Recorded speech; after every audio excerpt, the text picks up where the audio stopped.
শুভ সন্ধ্যা প্রত্যেককে। Hello students, welcome to BSACI. BSACI বেলুড়ে তোমাদের সকলকে স্বাগত জানাই।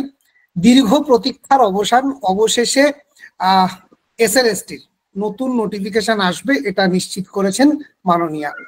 কিন্তু তবুও যতক্ষণ না নোটিফিকেশনটা আসছে যেন একটু খুঁতখুত রয়েই যাচ্ছে। কি ঠিক বলছি তো? তবে তার মধ্যে দিয়েই পড়াশুনো শুরু করতে হবে, কারণ নোটিফিকেশন আসবে এটা নিশ্চিত। কারণ মাননীয়ার নিজের ইচ্ছায় আর কিছু হবে না। সুপ্রিম কোর্ট জানিয়ে দিয়েছে 31শে ডিসেম্বরের মধ্যে সমস্ত প্রক্রিয়া সম্পন্ন করতে হবে, এবং সেই অনুযায়ী আগামী 30 তারিখ নতুন নোটিফিকেশন আসতে চলেছে। তো সেই নতুন নোটিফিকেশন আসা মানে নতুন উদ্যমে লেগে পড়া এবং নতুন উদ্যমে শুরু করা নিজের সাফল্যের প্রস্তুতি। কিন্তু সেই প্রস্তুতি ঠিক কিভাবে এগোবে?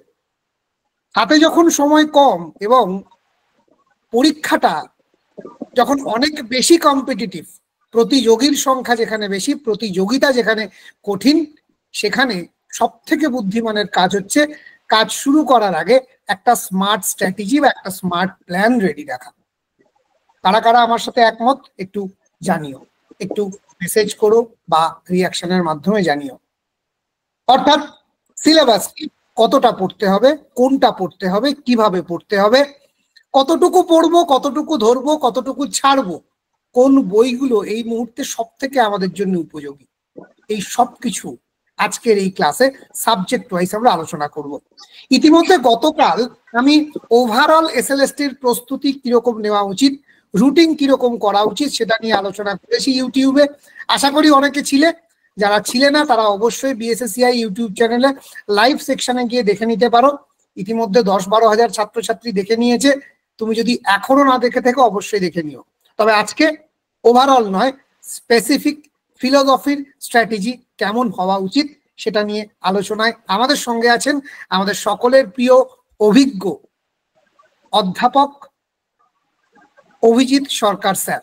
তো আমি আর এক মুহূর্ত দেরি করব না, আমি স্যারকে অনুরোধ করব আজকের এই স্ট্র্যাটেজি ক্লাস শুরু করার জন্য। স্যার। ধন্যবাদ অমিত বাবুকে তথা বিএসএসিআই কর্তৃপক্ষকে। তার এরকম একটা সুযোগ করে দিয়েছেন আপনাদের সকলের জন্য, কি করে আমরা এবং আপনারা যা অবগত হয়েছে এটা সম্পূর্ণ একটি নিঃশুল্ক একটি স্ট্র্যাটেজিক ক্লাস। এখানে প্রস্তুতির খুঁটিনাটি আপনারা জানবেন এবং আপনারা ইতিমধ্যে জেনেছেন পরীক্ষা সম্বন্ধে, তা উনি স্বয়ং নিজেই জানিয়ে দিলেন যে পরীক্ষা হতে চলেছে বা হবে, আপনারা নিজেরাও বিভিন্ন মাধ্যমে জেনেছেন। তো এটা ঠিকই বাস্তব, একদম ওনার সঙ্গে 100% সহমত যে কবে কি হবে সেটা না জানলেও হবে এটুক নিশ্চিত, এবং যখন হবে হঠাৎ করেই হবে তখন কিন্তু আমরা প্রস্তুত নিতে পারবো না। শুরুটা আমাদের আগে থেকে নিতে হয়, আর সুন্দর শুরু বলা হয় যে অর্ধেক সমাপন, তাই না? গুড স্টার্ট ইজ হাফ ডান বলা হয়, কথায় রয়েছে। তাই শুরুটাও আমাদের খুব সুন্দর হওয়া উচিত। এই শুরুর জন্যই তার একটা প্রস্তুতি প্রয়োজন। সেই প্রস্তুতিমূলক ক্লাসটি হচ্ছে আজকের ক্লাস। আপনারা বিষয়ে সবাই আন্ডার গ্রাজুয়েট, পোস্ট গ্রাজুয়েটে পড়েছেন, তারপরেও কিছু কিছু খামতি থাকে, কিছু কিছু বিষয় অজ্ঞাত থাকে। প্রত্যেকটি মানুষই স্বাভাবিক, কারণ এটা থাকে সেখানে। তো আপনারা যারা প্রার্থী বা ছাত্রছাত্রী তাদের জন্য হতেই পারে। তো সেটা অল্প পরিসরে কি করে সম্ভব, কিভাবে না, there is no shortcut way, BSCCI কখনো বলে, আমরা কখনো বলি। কিন্তু পড়াটা অবশ্যই স্মার্টলি করতে হবে। দেখুন, একটা সিলেবাস যে কোনো সাবজেক্টে যেমন, তেমনি ফিলোসফির ক্ষেত্রেও একই নিয়ম প্রযোজ্য, এটি বাইরে নয়। এই সাবজেক্টের সিলেবাসে অনেকগুলো বই অন্তর্ভুক্ত রয়েছে, অর্থাৎ অনেকগুলো সাব ইউনিট বা বিষয় অন্তর্ভুক্ত আছে। ভারতীয় দর্শন, পাশ্চাত্য দর্শন, যুক্তিবিদ্যা, নীতিবিদ্যা, কি নেই, সবকিছু আছে। তাহলে আমরা তো বুঝতে পারছি যে এক একটি দর্শন, এক একটি অংশ পড়তে গেলে আমরা কলেজে বা পোস্ট গ্রাজুয়েটে 6 মাস ধরে পড়েছি। তাহলে কি 6 মাস কি খুব বাড়তি সময় নিয়ে পড়েছি না? তাহলে এখানে তো আমাকে 6 মাস ধরে একটা বিষয় পড়া যাবে না, তাহলে আমাকে সবগুলো বিষয় হয়তো 6 মাসে পড়তে হবে। আবারও ভাবছি যে আমাদের তো সব পড়া আছে, তাহলে সেভাবে লাগবে না, একবার রিভাইজ দিলে হয়ে যাবে। আবার সেটাও উপায় নয়, কারণ রিভাইসে কখনোই ওই সংক্ষিপ্ত প্রশ্নোত্তর করা যায় না, বরং বড় প্রশ্নোত্তর করা যায় এটা। তাই যদি কেউ অনেকে বলে থাকেন দেখবে যে আগে খুব কঠিন ছিল, ডেসক্রিপটিভ হলো, এখন সব পরীক্ষা অবজেক্টিভ, খুব সহজ, না, এর সঙ্গে সম্পূর্ণ সহমত হওয়া যায় না। তো যাই হোক, অবজেক্টিভ পরীক্ষাতে বা মাল্টিপল হোক, যা কিছুই হোক, এই পরীক্ষাগুলো খুব গুরুত্বপূর্ণ, কেননা এই পরীক্ষাগুলোতে খুব তথ্যনিষ্ঠ প্রশ্নোত্তরের বা পড়াশোনার প্রয়োজন পড়ে। বিএসএসসিআই এর পক্ষ থেকে এভাবেই নিয়মিত কন্টেন্ট দিয়ে বিষয়কে গাইড করে পড়া হয়। এই স্ট্র্যাটেজি ক্লাসে প্রথমেই যে কথাটি বলা প্রয়োজন, যে স্বাধ্যায় বা সেলফ স্টাডি ইজ বেটার এবং দের ইজ নো অল্টারনেটিভ। এটা একদম বাস্তব কথা। আমরা যেখানেই পড়ি, যে কোচিং সেন্টার পড়ি বা যেখানেই গাইড নিই, স্বাধ্যায়ের কথা তো বলতেই থাকি, সেলফ স্টাডির কথা। তাই সেলফ স্টাডির জন্য আমাদের অবশ্যই গাইডেরও প্রয়োজন। আমরা যতই সেলফ স্টাডি করি, আমাদের একটা গাইড প্রয়োজন, অর্থাৎ কিভাবে আমাদের এগোতে হবে সেটা। আমরা নিজেরা পড়বো, কিন্তু সেটা একটা নির্দিষ্ট ধারায় বা ধাঁচায় হবে না, তাহলে কিন্তু আমাদের অনেক কি করতে হবে, সময় নেবে। তো এই জন্য আজকের স্ট্র্যাটেজি ক্লাসটা আপনাদের সকলের কাছে এটা অফার করা হয়েছে। তো অবশ্যই এটি খুব গুরুত্বপূর্ণ ক্লাস হবে। আশা করি আপনারা প্রত্যেকেই মনোযোগ সহকারে একটু শুনবেন। কারো কারো ক্ষেত্রে এই ক্লাস থেকেই তারা নিজেরা কিভাবে আমাদের। আমি এই প্রাথমিক কিছু প্রারম্ভিক কথা বলার পর আমি এবার চলে যাব সিলেবাস। সিলেবাস আজকে যে বিষয়টি রয়েছে, ভালো করে আমরা আজকে এই আলোচনাটি শুনলে বা অংশগ্রহণ করলে আমরা এখান থেকে কি কি দিশা পেতে পারি, কোন পুস্তক কিভাবে কতখানি, যেটি অমিতবাবু বলেই দিয়েছেন এসএসসিআই কর্ণধার, যে কিভাবে কতটুকু পড়বো ছাড়বো। যদিও ছাড়ার কথাটা উনি আলোচনা সাপেক্ষে বলেছেন, আসলে ছাড়ার বিষয় কিছুই নেই। সিলেবাসের কোনো অংশ ছাড়ার কথা কখনোই বলা হয় না। মানে পুরো একটা বই কে কোন জায়গাটুকু পড়বো, সেই জায়গাটার কথা মূলত বলা হয়েছে। সেই জায়গাগুলোই এভাবে পড়া হয়। যেটা বললাম আমি শুরুতেই, একটা সিলেবাসের মধ্যে অনেকগুলো পুস্তক অন্তর্ভুক্ত। তাহলে আমি কি এখন পুরো পুস্তকটা ধরে পড়বো? আমরাও তো আমিও তো আজকে ক্লাসে কিছু সাজেস্টেড কিছু বইয়ের কথা বলবো, যে বইগুলো অবশ্য পাঠ্য। সেই বইটি পুরোটা পড়বো, কিভাবে পড়বো এবং পড়ার পদ্ধতি কি হবে সেটাই আলোচনা। মূলত প্রথমে আসা হোক general features of Indian philosophy, ভারতীয় দর্শনের সাধারণ বৈশিষ্ট্য। ভারতীয় দর্শনের সাধারণ বৈশিষ্ট্যের মধ্যে আমাদের খুব প্রাথমিক আলোচনা থাকে। এই আলোচনার জন্য মূলত তথ্যনিষ্ঠ তেমন কিছু থাকে না, তবে তবুও আমাদের সিলেবাস যে কোনো ভারতীয় দর্শনের বই থেকে জেনে রাখতে হবে। প্রশ্নোত্তরে কিন্তু আসে, যেমন নিচের কোনটি ভারতীয় দর্শনের স্বরূপ নয়? আশাবাদী, নিরাশাবাদী, তারপরে দুঃখবাদী, এরকম করে দেওয়া হবে এইভাবে। তাই আমাদের উত্তর যদি না জানা থাকে তাহলে আমরা কিন্তু করতে পারবো না। আর এই যে কোনটি ভারতীয় দর্শনের বৈশিষ্ট্য নয়, স্বরূপ নয়, সেটাই সাধারণ বৈশিষ্ট্য আলোচনায় আসে। ভারতীয় দর্শন আশাবাদী না নিরাশাবাদী? নিরাশার কথা কখনোই বলেনি। দুঃখ রয়েছে, এই অপ্রিয় সত্য কথা স্বীকার করেও তারা আশা দিয়েছেন দুঃখ মুক্তির উপায় সম্ভব। এইভাবে আমরা জানি। অর্থাৎ এই অংশটি আমার এই বলার উদ্দেশ্য, আজকে তো কোনোটাই ব্যাখ্যা করা সম্ভব নয়, এটা বলার উদ্দেশ্য এই যে আমরা কোনো অংশটাকেই একেবারে সহজ মনে করে বা সাধারণ মনে করে should not avoid or escape any part. কোনো অংশকে অ্যাভয়েড বা এসকেপ করবো না, সহজ মনে করে। কঠিন মনে করে তো নয় যে কঠিন বলে বাদ দেবো, এমন তো নয়। যেহেতু এটা কোনো আন্ডার গ্রাজুয়েট বা পোস্ট গ্রাজুয়েটের কোনো ট্র্যাডিশনাল পড়াশোনা নয়, সব অংশ পড়তে হবে, কোনো অংশই আনটাচ রাখা যাবে না। তাই ভারতীয় দর্শনের সাধারণ বৈশিষ্ট্য আমরা অবশ্যই যে কোনো পুস্তকের সামনে থেকে জানবো। ভারতীয় দর্শন কি কি নিয়ে আলোচনা করে, ও সার্বিকভাবে ভারতীয় দর্শনের মূল বিষয়বস্তুগুলো কি, ভারতীয় দর্শনের স্বরূপ কি, আলোচ্য বিষয় কি, দর্শন শব্দের অর্থ কি, দর্শনের ইংরেজি প্রতিশব্দ হিসেবে ফিলোসফির অর্থ কি। এগুলো থেকেও কিন্তু অনেক সময় দেখা যায় আমরা সহজ বলে যে বিষয়টাকে আমরা অবহেলা করেছি, সেখান থেকেই কোনো সহজ প্রশ্ন উত্তর করতে পারছি না। পরীক্ষার সময় আপনারা লক্ষ্য করবেন, দেখবেন কোনো একটা কঠিন বিষয় বা একটু ক্রিটিক্যাল বিষয় যেটা পড়েছেন, সেটা মনে থাকার কথা না, সেটাই থেকে গেছে, কিন্তু সহজ বিষয়টাই মনে থাকছে না। ওটা হয়তো এমনি চোখ দেখে পৃষ্ঠাটা উল্টে নিয়েছিল। তো কোনটাকেই ছোট বলে ভাবার প্রয়োজন নেই। তারপরে আমাদের যে চার্বাক অংশ রয়েছে, চার্বাকও অনেকে সহজ বলে অনেকেই এড়িয়ে যান, এটাও এড়ানো যাবে না, এই আমাদের অল্প হলেও দেখতে হবে। নিজেরা যদি পড়ি, অবশ্যই নিজের গাইড নিজেও হতে পারে, কখনো এটা কেউ অস্বীকার করেননি, এখানেও অস্বীকার করা হচ্ছে না। কিন্তু নিজেরা যদি পড়ি সেভাবেই পড়তে হবে যেভাবে পড়া উচিত, গাইডটা নিজের তৈরি করতে হবে নিজেকে। একটা খাতা বা একটা ডায়েরি থাকবে যেখানে ভারতীয় দর্শনের সাধারণ বৈশিষ্ট্য লিখলাম, মানে হেডিং করলাম, হেডিং করবার পর কোনো একটা পুস্তক থেকে যখন পুরোটা পড়লাম, পড়ার পর তার নির্যাস সংশোধন, মানে যেভাবে আমি কন্টেন্ট বা আমরা কন্টেন্ট ক্রিয়েট করে থাকি বিএসসিসিআই এর অধীনে, সেইভাবেই আপনারাও নিজেরাও করলে হতে পারে। নিজেদের এভাবে পড়তে হবে, তবে পড়াটা ওভাবেই পড়তে হবে। কারণ আপনি পরীক্ষার আগে ওই দুদিনে বা এক ঝলকে একদিনে আপনি কি পারবেন পুরো সিলেবাসটাকে রিভাইজ দিতে পারবেন? তাহলে আপনি যদি একটা খাতায় তৈরি করেন ওভাবে সংক্ষিপ্তাকারে মূল নির্যাসটুকু দিয়ে, তাহলে কিন্তু সম্ভব। এটা ভারতীয় সাধারণ বৈশিষ্ট্য পড়লাম, সব বাক্য বা সব লাইন তো আমার মাথায় রাখা প্রয়োজন নেই। কি কি বৈশিষ্ট্যগুলো ভারতীয় দর্শনের স্বরূপে, সেগুলো আমি শুধু লিখে রাখলাম একটা পেজে, গেল। দুটো তিনটে পেজ ফাঁকা দিয়ে আমি আরেকটা পেজে, ডায়েরির পেজে লিখলাম 4 বার। মূল বিষয়গুলো এবার লিখবো বিন্দু আকারে। কি বলা আছে সিলেবাসে? এপিস্টেমোলজি, জ্ঞান তত্ত্ব বা জ্ঞান বিদ্যা, মেটাফিজিক্স, অধিবিদ্যা এবং এথিক্স নীতি। চার্বাক দর্শনে মূলত 3টি রয়েছে। এই 3টি বিষয়কে আমাকে কিন্তু একটু করে জানতে হবে।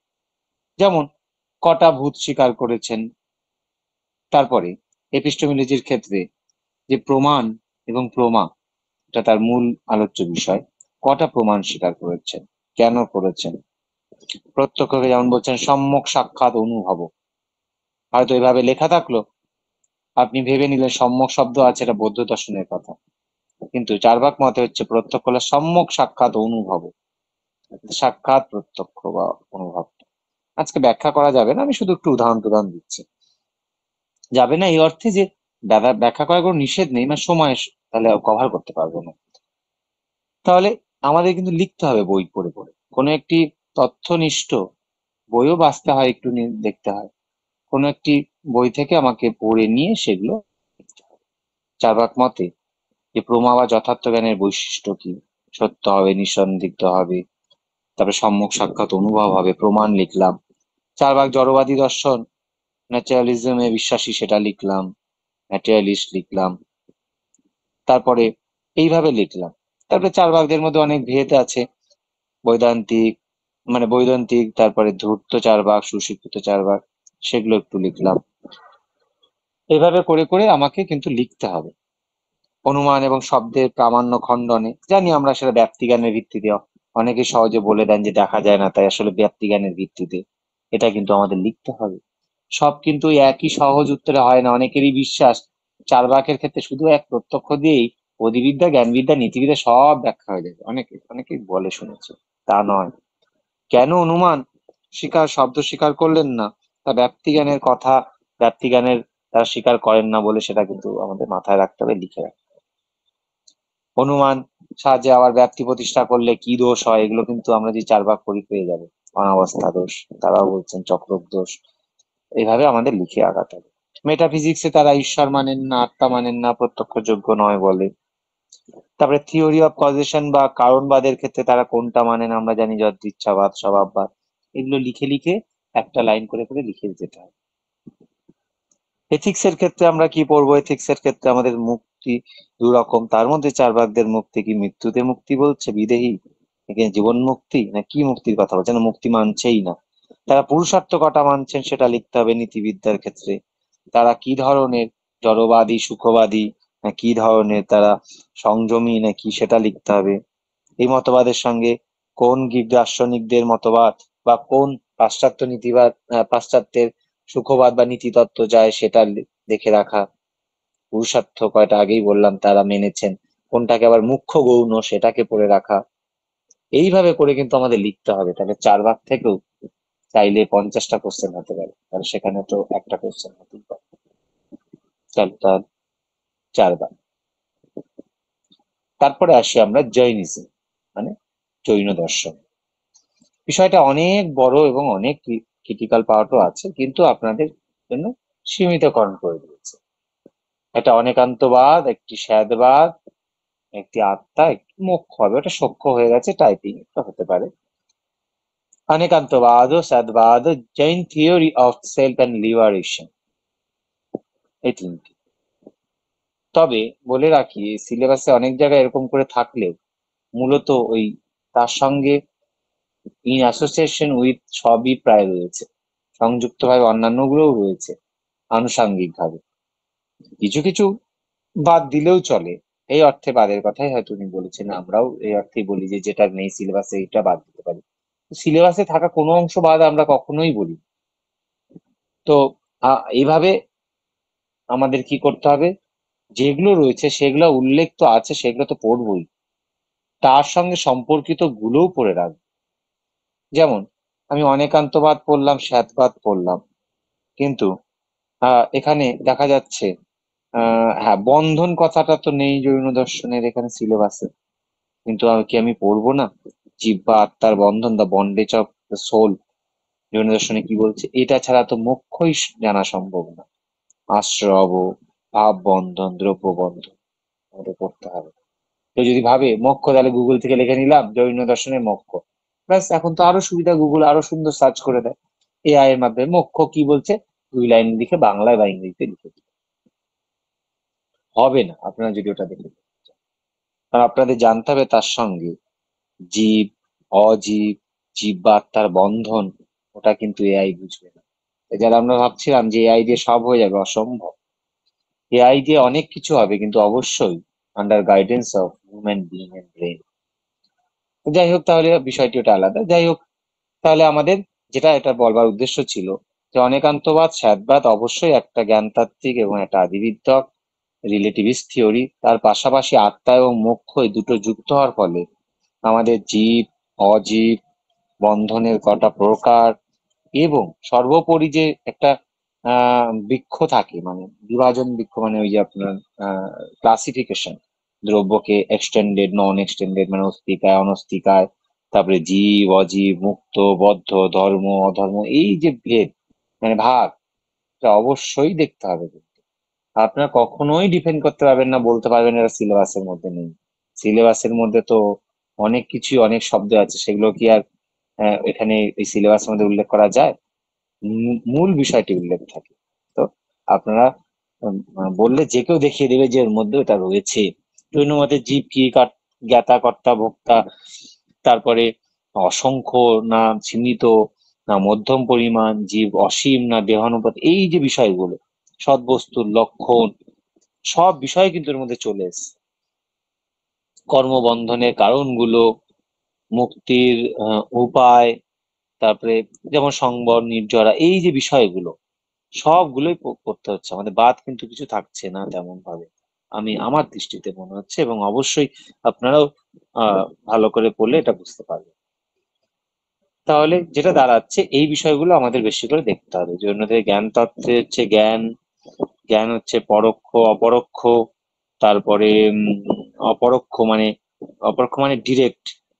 এই ডিরেক্টের ক্ষেত্রে অবধি, মনোপর্যায়, কেবল। পরোক্ষর ক্ষেত্রে বা পরোক্ষর ক্ষেত্রে, ইনডিরেক্টের ক্ষেত্রে মতি, শ্রুতি, প্রমাণ কয়টা স্বীকার করেছে, এইভাবে এইভাবে আমাদের কিন্তু লিখে লিখে, ছোট ছোট ছোট করে লিখে লিখে যেতে হবে। আর বিস্তারিত তো আমরা বুঝে নেব, বই পড়ে নেব, সেটা আমাদের মাথায় থাকবে। এখন তো এই পর্যায়ে এসে সব লেখার প্রয়োজন নেই, শুধু মোট কথা মূল পয়েন্ট গুলো আমরা লিখে দেবো। জৈন দর্শন বস্তুবাদী, ভৌতবাদী, তার প্লুরালিজম, যেহেতু অনেকে স্বীকার করছেন বস্তুবাদী, রিয়ালিস্ট, তারা জড়কে স্বীকার করছেন। এইভাবে তারপরে মিথ্যা জ্ঞান কয় প্রকার, এগুলো সব জ্ঞান তত্ত্ব থেকে তাদের বিষয়। কিন্তু এখানে জ্ঞান তত্ত্ব ভাবে এপিস্টেমোলজি 4 ভাগের মতো উল্লেখ নেই, কিন্তু জ্ঞান তত্ত্বের বিষয় তো উল্লেখ আছে। আমরা তো দেখতে পাচ্ছি স্যাদবাদ রয়েছে, আবার অনেকান্তবাদও রয়েছে, মেটাফিজিক্যাল। এইভাবে আমরা আমাদের জৈন দর্শনের বিষয়টা, এই জায়গাগুলো অন্তত দেখতে হবে, যেগুলো বললাম। বুদ্ধিজম বা বৌদ্ধ দর্শন, বৌদ্ধ দর্শনের ক্ষেত্রে আমরা কি কি দেখবো? এখানে সিলেবাস অনুযায়ী লেখা আছে ফোর নোবেল। আমার মনে হয় বা আমি বিশ্বাস করি আপনারাও একমত হবেন, এই ফোর নোবেল ট্রুথ উল্লেখ করলে অর্থাৎ গৌতম বুদ্ধের যে বোধিজ্ঞান এটাই তো সব। নাম তো এই জন্যই হলো বুদ্ধ, আসলে তো চির সিদ্ধার্থ, আপনারাও জানেন। এই যে বোধিজ্ঞান মানে চারটি আর্য সত্য, দুঃখের সম্বন্ধে বলা, দুঃখ আছে, কারণ আছে, মুক্তি সম্ভব উপায়গুলো, এর বাইরে আর কিচ্ছু থাকে না বৌদ্ধ দর্শন, সব এর মধ্যেই ঘুরে ফিরে চলে আসে। এটাই যুগান্তকারী, পুরো জগতের পরিবর্তন ঘটানো একটা আলোড়ন সৃষ্টিকারী তত্ত্ব। যাই হোক, তারপরেও বাকিগুলো উল্লেখ করা আছে। কি কি? চারটি আর্য সত্যের মধ্যে কি কি পড়ছি আমরা? চারটি আর্য সত্য কি, কেন আর্য সত্য বলা হয়? চারটি আর্য সত্যের মধ্যে দুটো আর্য সত্য আবার অনেক প্রশ্নোত্তরের জায়গা রেখে দেয়। এটি দ্বিতীয় আর্য সত্য, এটি চতুর্থ আর্য সত্য। যথাক্রমে দুঃখের কারণ বা ভবচক্র এবং দুঃখ মুক্তির উপায় বা অষ্টাঙ্গিক মার্গ। ভবচক্র অপর নাম আবার দ্বাদশ নিদান। কেন দ্বাদশ নিদান, কেন ভবচক্র বলা হয়, এবং ওই 12টি কি, 12টি সিকোয়েন্স কি, আমাদের অবশ্যই জানাবে। পরীক্ষার সময় প্রশ্ন ওখান থেকে বোধদর্শন থাকলে একটা, যে কোনটি কার কারণ, এটা খুব কনফিউজিং। 12টার নাম হয়তো অনেকে বলতে পারি, অনেকে ওটা পারেন না, বলতে পারলেও 12টা সিকোয়েন্সে বলতে পারে না বা বোঝাতে পারে না বিজ্ঞান কিভাবে দুঃখের পারে। ক্লিয়ার কনসেপ্ট না হলে আমরা উত্তর করতে পারবো না। সবসময় যে ডিরেক্ট কোশ্চেন আসবে তা নয়, যে এটার দুঃখের কারণ কি, এটা আমি লিখে দিলাম, মুখস্থ ছিল তাই ঠিক চিহ্ন দিয়ে দিলাম বা অপ্ট করলাম। কিন্তু যদি ব্যাখ্যা করা থাকলো, মানে লাইন ব্যাখ্যা করা আছে, হাতে লেখা থাকলো নিচের কোনটি বৌদ্ধ দর্শনের বিজ্ঞানের ব্যাখ্যা, আমাদের যদি ক্লিয়ার কনসেপ্ট না থাকে আমরা কিন্তু ধরতে পারবো না। তাই অবশ্যই ভবচক্রের বা দ্বাদশ নিদানের যে 12টির ব্যাখ্যা খুব জানা প্রয়োজন। এটা কিন্তু খুব একটা সহজ মনে হলেও আপাত দৃষ্টিতে একটু বোধের প্রয়োজন বা অনুভবের প্রয়োজন আছে। তারপরে আছে অষ্টাঙ্গিক মার্গ, এটা অপেক্ষাকৃত একটু সহজ, পড়ে বোঝা যায়, সেগুলোকেও ব্যাখ্যা করতে হবে। তবুও তার মধ্যেও কিছু পার্থক্য করাতে অসুবিধা হয়। সম্যক কর্মান্ত কোনটি আর আজীব কোনটি, বেশিরভাগই এটা গুলিয়ে ফেলে। আমাদের পড়তে হবে প্রতীত্য সমুৎপাদবাদ। প্রতীত্য সমুৎপাদবাদ শব্দটির অর্থ কি, এটির ওপর অন্যান্য কি মতবাদ নির্ভরশীল, এটি কার ওপর, এটি মূল কোন, মানে এটি সম্পর্কিত বা এটির মতো আর অন্যান্য কোন মতবাদ গুলো, যেমন কার্যকর মতবাদ বা অন্যান্য মতবাদ, এটা কি ধরনের মতবাদ, সব জেনে রাখা এবং বুঝতে রাখা। নৈরাত্ম্যবাদ মানে আত্মা নেই, এটা অবশ্যই পড়া প্রয়োজন, অদর্শন মানছে না, তবুও অনেকের মেনে নিতে কঠিন হয়। যেখানে গৌতম বুদ্ধ বারবার জন্মের কথা বলছে, সেখানে নৈরাত্যবাদ কিসের জন্য? কর্মফল কি তারা মানছেন না নৈরাত্যবাদ না মানার ফলে? এগুলো আমাদের বই থেকে পড়ে পড়ে উত্তর তৈরি করে রেখে দেওয়া খাতার মধ্যে। ক্ষণিকবাদ শব্দের অর্থ কি, মোমেন্টারিনেস সম্পর্কিত আর কোনো মতবাদ আছে কিনা, অনিত্যবাদ লেখা নেই কিন্তু এই ক্ষণিকবাদ থেকে অনিত্যবাদ, সেটা একটু দেখে রাখা। ক্ষণিকবাদের ক্ষেত্রে কি কি কোটেশন, মানে কি কি শ্লোক বা টেকনিক্যাল টার্ম আছে সেগুলো দেখে রাখা, যেমন সর্বম ক্ষণিকম সর্বম অনিত্যম, সেগুলোকে একটু দেখে রাখা। এইভাবে আমাদেরকে দেখে রাখা এবং টুকে রেখে রেখে এগোতে হবে। বিষয় সহজ কিন্তু এগোতে হবে। ন্যায় বৈশেষিক বিশাল বড় একটি বিষয়, এক ন্যায় অনেক। আমাদের ছোট করে দিয়েছে সিলেবাসে ন্যায়ের এপিস্টেমোলজি, গড এবং সোল, কোনো ছোট করে দেয়নি। ন্যায় বিষয়টাই হচ্ছে জ্ঞান তাত্ত্বিক বিষয়। ওই এক জ্ঞান তত্ত্ব বললে আর নাথিং ইজ লেফট বিহাইন্ড, কোনো কিছুই আর এর পিছনে পড়েনি, সব আছে। Everything comes under the পারভিউ of ন্যায় এপিস্টেমোলজি, না অল। আপনারা প্রত্যেকেই জানেন যে ন্যায়ের জ্ঞান তত্ত্ব বললে কি না ঝোতে আসে ভেতরে, প্রমা অপ্রমা বললে সব, পদার্থ বললে দ্রব্য বললে সব আলোচনা চলে আসছে, তাই না? এক প্রত্যক্ষের ব্যাখ্যাতেই লৌকিক অলৌকিক বাহ্য মানুষ সামান্য জ্ঞান ও যোগজ শব্দের ব্যাখ্যা, প্রত্যক্ষের দুই প্রকার ব্যাখ্যা, অনুমানের দুই প্রকার, তাদের পদগুলোর ব্যাখ্যা, ব্যাপ্তি, লিঙ্গ পরামর্শ কি নেই, হেত্যাভাস সব চলে আসছে, সবগুলো। আমরা কেউ ভাবতে পারি যে হেত্যাভাস তো উল্লেখ নেই, মনে হয় নেই সিলেবাস, অবশ্যই জ্ঞান তত্ত্বের বিষয়। তারপরে কি কি রয়েছে?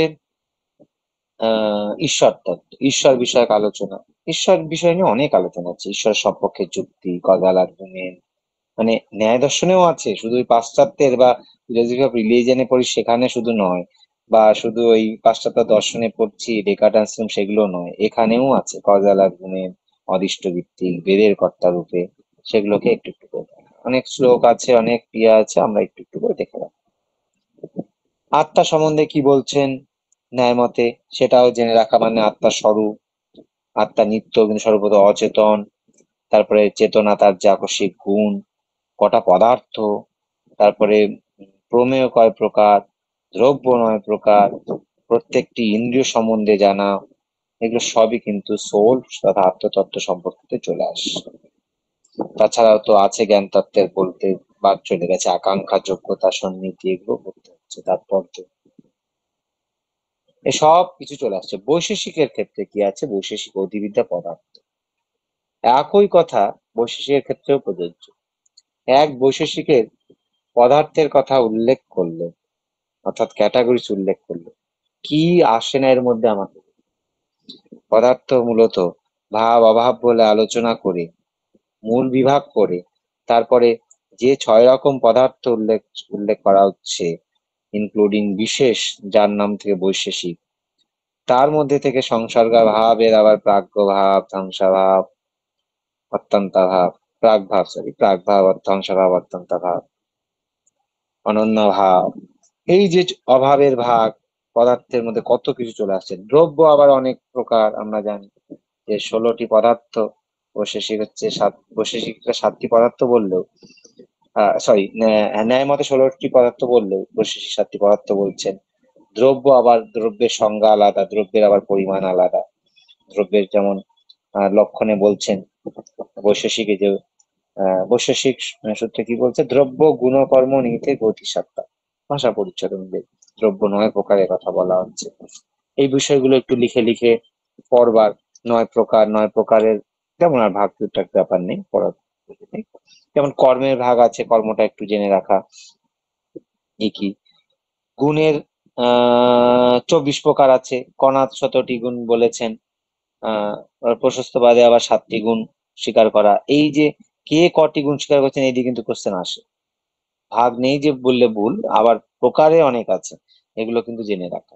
কর্মের ক্ষেত্রেও তো আবার 5 প্রকার আছে কর্ম, উৎক্ষেপণ, অবক্ষেপণ, এগুলোকে জেনে রাখা, 1 লাইন করে করে লিখে রাখা, কারণ জেনে রাখলেও পরীক্ষার সময় স্মৃতি বিড়ম্বনার কারণ হতে পারে।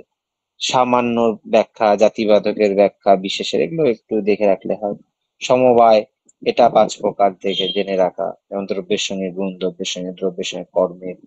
পরীক্ষার সময় কোনো একটি অপশন এমনি অতিরিক্ত দিয়ে বললো নিচের কোনটি সমবায় প্রকারভেদের মধ্যে অন্তর্ভুক্ত নেই, সেটাই কিন্তু তখন ধরতে পারা মুশকিল হয়ে যাবে, যদি না আমাদের জানা থাকে 5 প্রকার না, আসলে 4 প্রকার ছিল। তাই আমাদের কোনো কিছুই বাদ রাখা যাচ্ছে না। ন্যায় বৈশেষিক থেকে এর মধ্যে যেটা আসছে অভাব তো বললামই, কার্যকারণ, হ্যাঁ, এটা আমার মাথায় আসছিল। কেন আমি বলছিলাম, কেননা আমি যেভাবে করেছিলাম, এভাবে তো সবগুলোকে করেছিলামই, তারপরে আবার কিছু অন্য একটা স্টাইল, মানে অন্য একটা আরো কয়েকটি পেজকে কয়েকটি কাজ করেছিলাম, প্রমাণবাদ করে লিখেছিলাম। 4 ভাগ কটি প্রমাণ, তারপরে বৌদ্ধ দর্শনে 2টি, তারপরে জৈনতে 3টি, মানে পরপর, তারপরে 1 2 3 4 5 করে স্বীকারও করছে, কারা কারা করছে, বাঁ দিকে আর ডান দিকে প্রমাণ।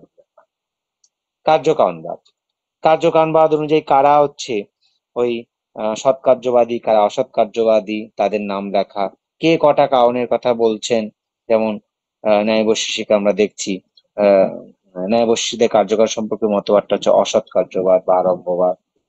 কেন বলা হচ্ছে, দুটো নামই বিকল্প নামই লিখে রাখা, বিভিন্ন প্রকার কারণ, সমবায়ী, অসমবায়ী, নিমিত্ত কারণ, ন্যায় মতে কার্য, অভাব কার্য, ভাব কার্য, এইভাবে যে সবকে লিখে রাখা, কে কটা কার্য, মানে কোন দর্শনে, এইভাবে লিখে রাখা, যাতে করে পরীক্ষার সময়, কারণ এই কার্যকারণবাদ থেকে একটা কোশ্চেন থাকে, না হলে প্রমাণবাদ থেকে থাকে, তাই এভাবে একটু আমাদেরকে লিখে রাখতে সুবিধা হয়। তাহলে আমরা এগুলো করব।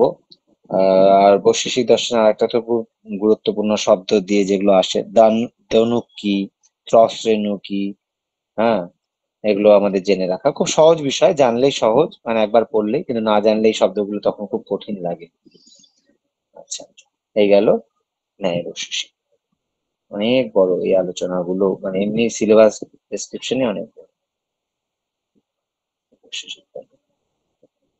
সাংখ্য অ্যান্ড যোগা বাংলা করেছে, করা আছে। বাংলাটাই বলছি, কেউ মনে হয় নন বেঙ্গলি স্পিকিং পার্সন নেই, যাই হোক। সাংখ্য এবং যোগ কি কি পড়ছি? সাংখ্যদের সৎকার্যবাদ একটু আগেই বলা হলো, মানে কেবলই বলা হলো, it is said earlier that we should keep the record, কিভাবে in a determinate way, that what is প্রমাণবাদ and who are accepting what, কারা কোনটাকে স্বীকার করছেন, তেভাবে সৎ কার্যকারণবাদেও কারা অসৎ কার্যবাদ কারা সৎকার্যবাদ, কেন তাদের ব্যাখ্যা, সেটা লিখলাম। সেটা বলতে গিয়ে সাংখ্যদের যেমন ন্যায়বশিষ্ঠে বলা হলো আরম্ভবাদ, সাংখ্যদের ক্ষেত্রে সৎ কার্যবাদ, তারা অসৎ কার্যবাদী ছিলেন, সাংখ্যরা সৎ কার্যবাদ। কেন সেটা জেনে রাখা, একটা লাইন হতে লেখা, সৎ কার্যবাদ মানে কার্যটি কারণে সৎ, একটু দেখে রাখলাম। সৎ কার্যবাদের তাদের দুটো গুরুত্বপূর্ণ শ্লোক আছে, এটা অবশ্যই লিখে রাখা। ওই যে অসৎ করণাৎ উপাদান গৌরণাৎ সর্ব সম্ভব ভাবাত শক্তস্য সক্ষ করণাৎ কারণ ভাবাচ্চ সৎকার্য, এটা লিখে রাখা। কারণ এটা থেকে কিছু একটা টুকরো তুলে দিয়ে আসতে পারে, এখানে কি বলা হচ্ছে, নিচে অপশন গুলো হয়তো দেওয়া থাকলো। সৎকার্যবাদ প্রথম ভাগটি হচ্ছে পরিণামবাদ বিবর্তবাদ। সৎকার্যবাদের আবার ভাগ আছে, সাংখ্যরা যেমন পরিণামবাদ, বিবর্তনবাদী, পদ্ধতি শূন্যবাদ, অদ্বৈতপন্থী, শঙ্করাচার্য, এইভাবে করে করে লিখে রাখা। প্রকৃতি সম্বন্ধে পড়া, প্রকৃতির স্বরূপ লিখে রাখা, প্রকৃতি পরিণাম দুই রকম হয় সেটাও লিখে রাখা, ওটা নিয়ে একটা শ্লোক আছে সেটাও লিখে রাখা। তারপরে পুরুষের স্বরূপ, পুরুষ নিত্য না শুদ্ধ না বুদ্ধ না মুক্ত না চৈতন্য স্বরূপ, সেগুলো লিখে রাখা এবং ব্যাখ্যাটা করে রাখা। পুরুষের ভৌতবাদ কি লিখে রাখা, কৈবল্য কি বলছেন, পুরুষ প্রকৃতির সম্বন্ধে কি বলছেন, হ্যাঁ, এগুলো সবই আমাদের লেখা। তারপরে সাংখ্য মতে দুঃখ, ওই যে জ্ঞানেন চ অপবর্গ, কেবল বিবেক জ্ঞানী যে দুঃখ মুক্তি সম্ভব, সেটা দুঃখ কয় প্রকার, হৃদৈবিক, আদিভৌতিক, আধ্যাত্মিক, এটা তো দারুণ, মানে কোশ্চেন প্রায় এটাতে থাকেই, এই তিন প্রকার দুঃখ, সেগুলো জেনে রাখা। অনেকেই এই কনফিউজিং নামের জন্য অনেকেই গুলিয়ে ফেলেন, এই তিন প্রকার দুঃখ জেনে রাখা উদাহরণ সহকারে একটু ছোট করে লিখে রাখা ডায়েরিতে। তারপরে সাংখ্য মতে মুক্তি জীবন মুক্তি না বিদেহ মুক্তি। তারপরে চলে আসবে সাংখ্য যোগের পর, যোগের কিছু বললাম না, যোগের কিছু বাদ আছে, যোগের খুব সহজ অল্পই আছে। যোগের ক্ষেত্রে ওই, হ্যাঁ ক্যাপসাইজ হয়ে গেল। যোগের ক্ষেত্রে আহ চিত্তবৃত্তি, চিত্তভূমি। চিত্তবৃত্তি মানে ওটাও পাঁচ প্রকার, প্রকাশ, বিপর্যয়, বিকল্প, নিদ্রা, স্মৃতি। চিত্তভূমি ওই ক্ষিপ্ত, মূঢ়, বিক্ষিপ্ত, একাগ্র, নিরুদ্ধ, এই যে চিত্তবৃত্তি, ওই যোগশ্চিত্তবৃত্তি নিরোধ, আপনারা তো জানেন। চিত্তবৃত্তি নিরোধই হচ্ছে মূল যোগ। তাহলে ওই পাঁচ প্রকার জানা, চিত্তভূমিও জানা এবং অষ্টযোগাঙ্গ, এই আটটা জানা। এগুলো একটু ব্যাখ্যা করে রাখলেই পারা যায়, খুব সহজ। তিন প্রকার গুণ মিশ্রিত হয়ে চিত্তভূমিটাই, তিন প্রকার গুণের ব্যালেন্সটা একটু জেনে রাখা। কোথায় মানে ওই ক্ষিপ্তর সঙ্গে কোনটা বেশি, মূঢ়র সঙ্গে কোনটা, মূঢ়তে শুধু কোনটা বেশি, এটা কিন্তু গুলিয়ে যায়, আমি দেখেছি। এটা কিন্তু ধরলে অনেকেই কনফিউজ হয়ে যায়। এটা কিন্তু লিখে রাখা এক লাইন করে করে, ও বইতে অনেক বড় আছে, অবশ্যই বড়ই থাকবে, বোঝার জন্য লিখে রাখতে হবে আমাদের ছোট্ট করে, নাকি মূঢ়তে শুধু তমগুণ প্রাধান্য পায়, এইভাবে উদাহরণ দিলাম। অষ্টযোগাঙ্গের ক্ষেত্রে কি আটটা রয়েছে, তার মধ্যে ওই যৌমান নিয়মটা বেশি করে পড়া, কারণ তাদের আবার পাঁচটা পাঁচটা ভাগ রয়েছে। বাকিগুলো আবার সমাধির ক্ষেত্রে স্তরটা একটু দেখে রাখা, ঈশ্বর স্থান কি রয়েছে সেটা জেনে রাখা, এইভাবে যোগ দশ সাংখ্য যোগের সঙ্গে। বেদান্ত, আচ্ছা বেদান্ত সাত, হ্যাঁ ঠিক আছে। ও মীমাংসাটা মনে হয় বাংলায় করা হয়নি, ঠিক আছে, মীমাংস আছে নাকি, মীমাংস বেদান্ত দেখি করা আছে, হ্যাঁ সাত। তো শঙ্কর রামানুজ বেদান্ত, হ্যাঁ মীমাংস বাংলাটা করা নেই, ঠিক আছে, কোনো ব্যাপার না। মীমাংস, প্রভাকর এবং ভাট্ট মীমাংস, তার পার্থক্য আছে, সেটা আমাদেরকে দুটোর মধ্যে পড়া, এটা এখানে আপনাদের সিলেবাসের ক্ষেত্রে একটু কমই আছে, তবুও একেবারে অবহেলার নয়, সেটা জেনে রাখতে হবে। যেমন ওই প্রামাণ্যবাদের ক্ষেত্রে, এবং সেটা ওই শত প্রামাণ্যবাদ, পরত প্রামাণ্যবাদ, মীমাংসকার শত প্রামাণ্যবাদী, প্রভাকর মীমাংসা শত প্রামাণ্যবাদের কথা কি বলছেন, জ্ঞান প্রকাশক, ভাট্ট মীমাংসক বলছেন জ্ঞান অনুমান গম্য। মুরারি মিস্ত্রি কি বলছেন একটু লিখে রাখা, সাংখ্য ন্যায়ও কি বলছেন এই শতপ্রামাণ্য বা পরতপ্রামাণ্য যদি বলে থাকেন সেটা লিখে রাখা। আর শতপ্রামাণ্য মানেই কি একটু বুঝে লিখে রাখা, একটু দেখা, অবশ্যই এখান থেকে কোশ্চেন থাকে। আরেকটি আসে মীমাংসক দর্শনে একই শতপ্রারত প্রামাণ্য বাদ দিয়ে খ্যাতিবাদ বা বিবেক খ্যাতি, খ্যাতি অনেকগুলো প্রকার আসে, অনেকগুলো আছে, 4টে, কোথাও 5টা, কোথাও 6টা, কোথাও 8টা, কোথাও 12টা, অনেক একই না মানে একই খ্যাতির আবার অনেকগুলো নাম দিয়ে আছে, সেগুলো একটু এই পরিপ্রেক্ষিতে দেখে রাখা। তাহলে এখানে অর্থাপত্তি অনুপলব্ধি প্রথমেই ছিল, এই দুটো বাড়তি প্রমাণ স্বীকার করা হয়েছে এখানে, যেমন দৃষ্টার্থপত্তি, শ্রুতার্থপত্তি। সেগুলো কি মানে দৃষ্ট অর্থাপত্তি, একটা শ্রুত অর্থাপত্তি। অনুপলব্ধি কি, কোনটির মাধ্যমে প্রায় অভাব বিষয়কের মতো জানা যায় সেটাও জেনে রাখা এই দুটোর মধ্যে, অনুমানের মধ্যে। তাহলে মীমাংসক দর্শনে ওই অর্থাপত্তি অনুপলব্ধি একটা অংশ, প্রামাণ্যবাদের ক্ষেত্রে ওই শতপ্রামাণ্য পরত প্রামাণ্য, আর এদিকে খ্যাতিবাদের বিষয়টাকে একটু বেদান্ত, শঙ্কর রামায়ণ। এখানেরও অনেক বড় বিষয় আছে, কিন্তু আহ, খুব একটা কঠিন নয়, খুব একটা তথ্য মানে এমন কিছু ভারী নয়। ব্রহ্মের প্রকৃতি, ওই আহ বেদান্তে ব্রহ্মের সংজ্ঞা বলতে গিয়ে কি বলছেন, কোনটি একমাত্র সৎ, বাকিগুলো মায়া, কোনটি মিথ্যে, আছে না, জগৎ ব্রহ্ম সত্য, জগৎ মিথ্যা, জীব ব্রহ্ম না পার। আরো কিছু কথা রয়েছে, শঙ্করাচার্যের ভাষ্যের নাম কি, রামানুজের ভাষ্যের নাম কি, মাধবাচার্যের ভাষ্যের নাম কি, আরো আছে বল্লভ, নিম্বার্ক, এগুলো জেনে রাখা। বেদান্তে সবই আসবে, বৈষ্ণব বেদান্ত আর শৈব বেদান্ত। শঙ্কর হচ্ছেন শৈবপন্থী, বাকিরা হচ্ছে বৈষ্ণবপন্থী, তাই বৈষ্ণব বেদান্ত। অদ্বৈতবাদ হচ্ছে শঙ্করের মনিজম, কিন্তু অনেক সময় আমরা ভুল করে রামানুজকে বাদ দিয়ে দিই, রামানুজ রয়েছেন বিশিষ্ট দ্বৈত, মানে দ্বৈত নয়, সেটা হচ্ছে অদ্বৈত, বিশিষ্ট যোগ অদ্বৈত, কোয়ালিফাইড মনিজম। কিন্তু তবুও এই বেদান্ত, তার বেদান্ত শঙ্করের থেকে আবার আলাদা, বরং বৈষ্ণব বেদান্তের মতোই, অর্থাৎ মাধবাচার্য, বল্লভাচার্য, নিম্বার্কাচার্যের মতো। তিনি কি মেনেছেন কি মানেননি, শঙ্কর কি মেনেছেন, শঙ্করের সঙ্গে রামানুজের কি পার্থক্য, গুণকে কারা স্বীকার করেছেন ব্রহ্মের গুণ হিসাবে, কি স্বরূপ হিসাবে কি বলছেন, সেটা একটু লিখে রাখা। বই খুললে দেখবেন বড় বড় অনেক লেখা আছে, পেজ পড়ে নিয়ে সংক্ষিপ্ত, কে গুণ মানছেন, কে গুণ মানছেন, গুণটা সেখানে কি হিসাবে মানছেন, গুণ না থাকলে কি গুণ নেই, খারাপ গুণ নেই বলেছে নাকি না কোনো গুণ নেই, সেটা লিখে রাখা। স্বরূপ লক্ষণ, তটস্থ লক্ষণ ব্রহ্মের, ব্রহ্ম যে অনির্বাচনীয় সেইটা লিখে রাখা।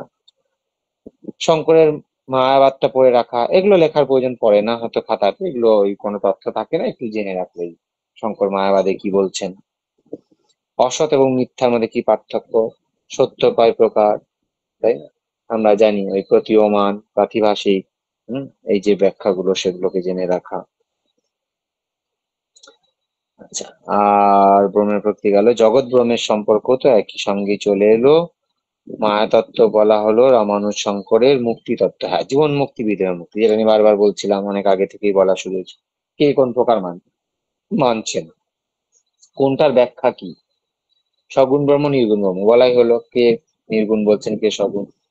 শঙ্করের মতে মায়াও বলা হলো, রামানুজের মতে ব্রহ্ম কি সেটা বলা হলো। শঙ্কর কিভাবে ব্রহ্মকে দেখছেন, রামানুজ কিভাবে দেখছেন, খুব কি পার্থক্য আছে, কিন্তু কি বিষয়ে পার্থক্য আছে সেটা দেখে রাখা। বন্ধন মুক্তি সম্বন্ধে কি বলছেন সেটাও জেনে রাখা, এখানে তেমন ভাবে ওটা উল্লেখ আছে, ওই মুক্তি তত্ত্বের মধ্যে আছে, সেটা জেনে রাখা। তাহলে এই গেল মোটামুটি বেদান্ত দ্বারা শেষ হলো ভারতীয় দর্শনের বিষয়। আমরা এবার চলে যাব নীতিবিদ্যার বিষয়। নীতিবিদ্যায় আমরা কি কি পড়বো, নীতিবিদ্যায় আমরা পড়বো নৈতিকতার প্রকৃতি, ওই আবার শুরুর বই শুরুর একটু আলোচনা দেখে রাখা, একেবারে অবহেলা করব না, দেখে রাখবো, কেমন প্রশ্নোত্তরের অত জায়গা নেই, মানে তথ্যনিষ্ঠ নেই।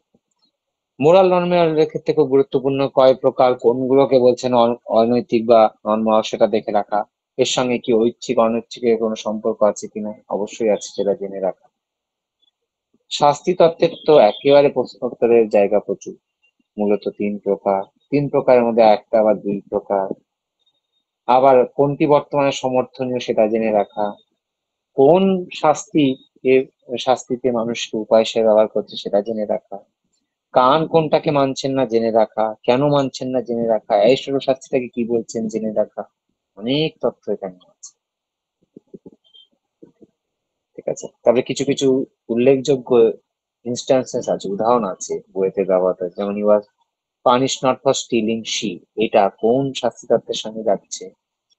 তারপরে দৃষ্টান্তমূলক শাস্তি কোন শাস্তির অপর নাম, ডিটারেন্ট থিওরি বা প্রিভেন্টিভ থিওরি কোন শাস্তিটাকেই বলা হয়, কেন বলা হয়, একটি তিনটে নাম, কিন্তু কেন। নৈতিকতার মানদণ্ড, আমরা মোরাল জাজমেন্ট করি, সেটার মানদণ্ড, কার নৈতিকের মানে কর্মের বিচার করব।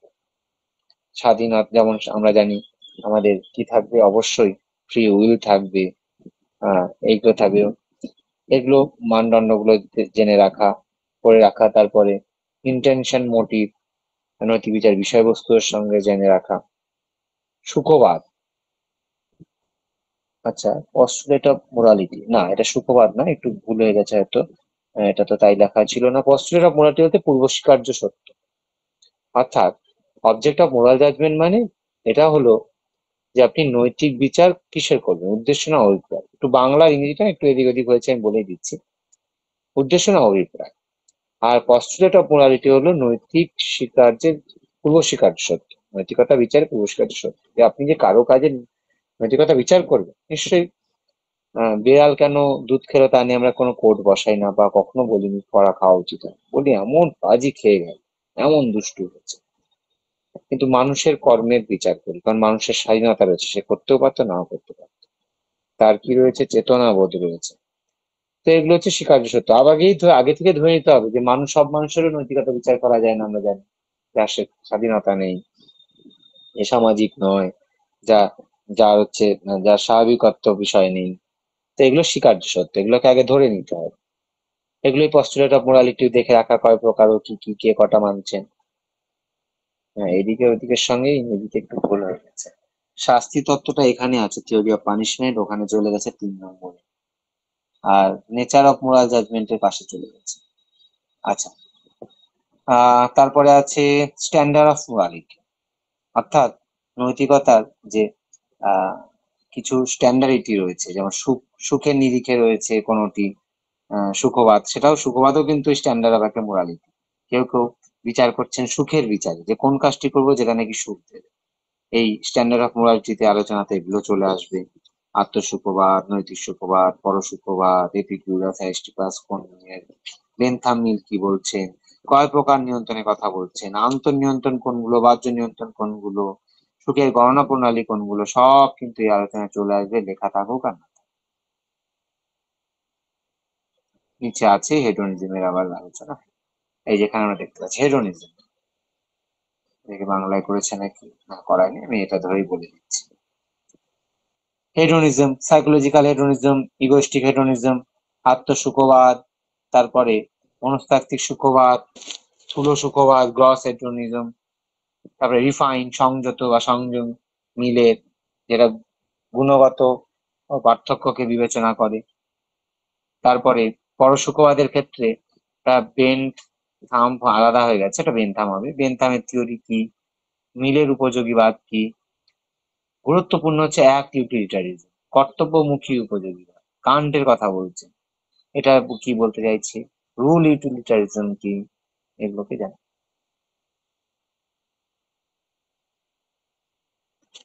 ডিওন্টোলজিক্যাল থিওরি, ওই একই কথাগুলো আবার এখানে করা আছে। ডিওন্টোলজিক্যালের মধ্যে পার্থক্য করা আছে, অ্যাক্ট এবং রুল, সেটা সম্বন্ধে জানা। কান্টের থিওরি কোন প্রকার আমরা জানি, কান্ট থিওরি অফ, তার থিওরিতে কি বলছেন একটু ছোট করে জেনে রাখতে হবে। প্র্যাকটিক্যাল এথিক্স, সহজ বিষয়, সবার ভালো লাগার বিষয়, এটা কোনোভাবেই কঠিন লাগে না, সবাই জানে।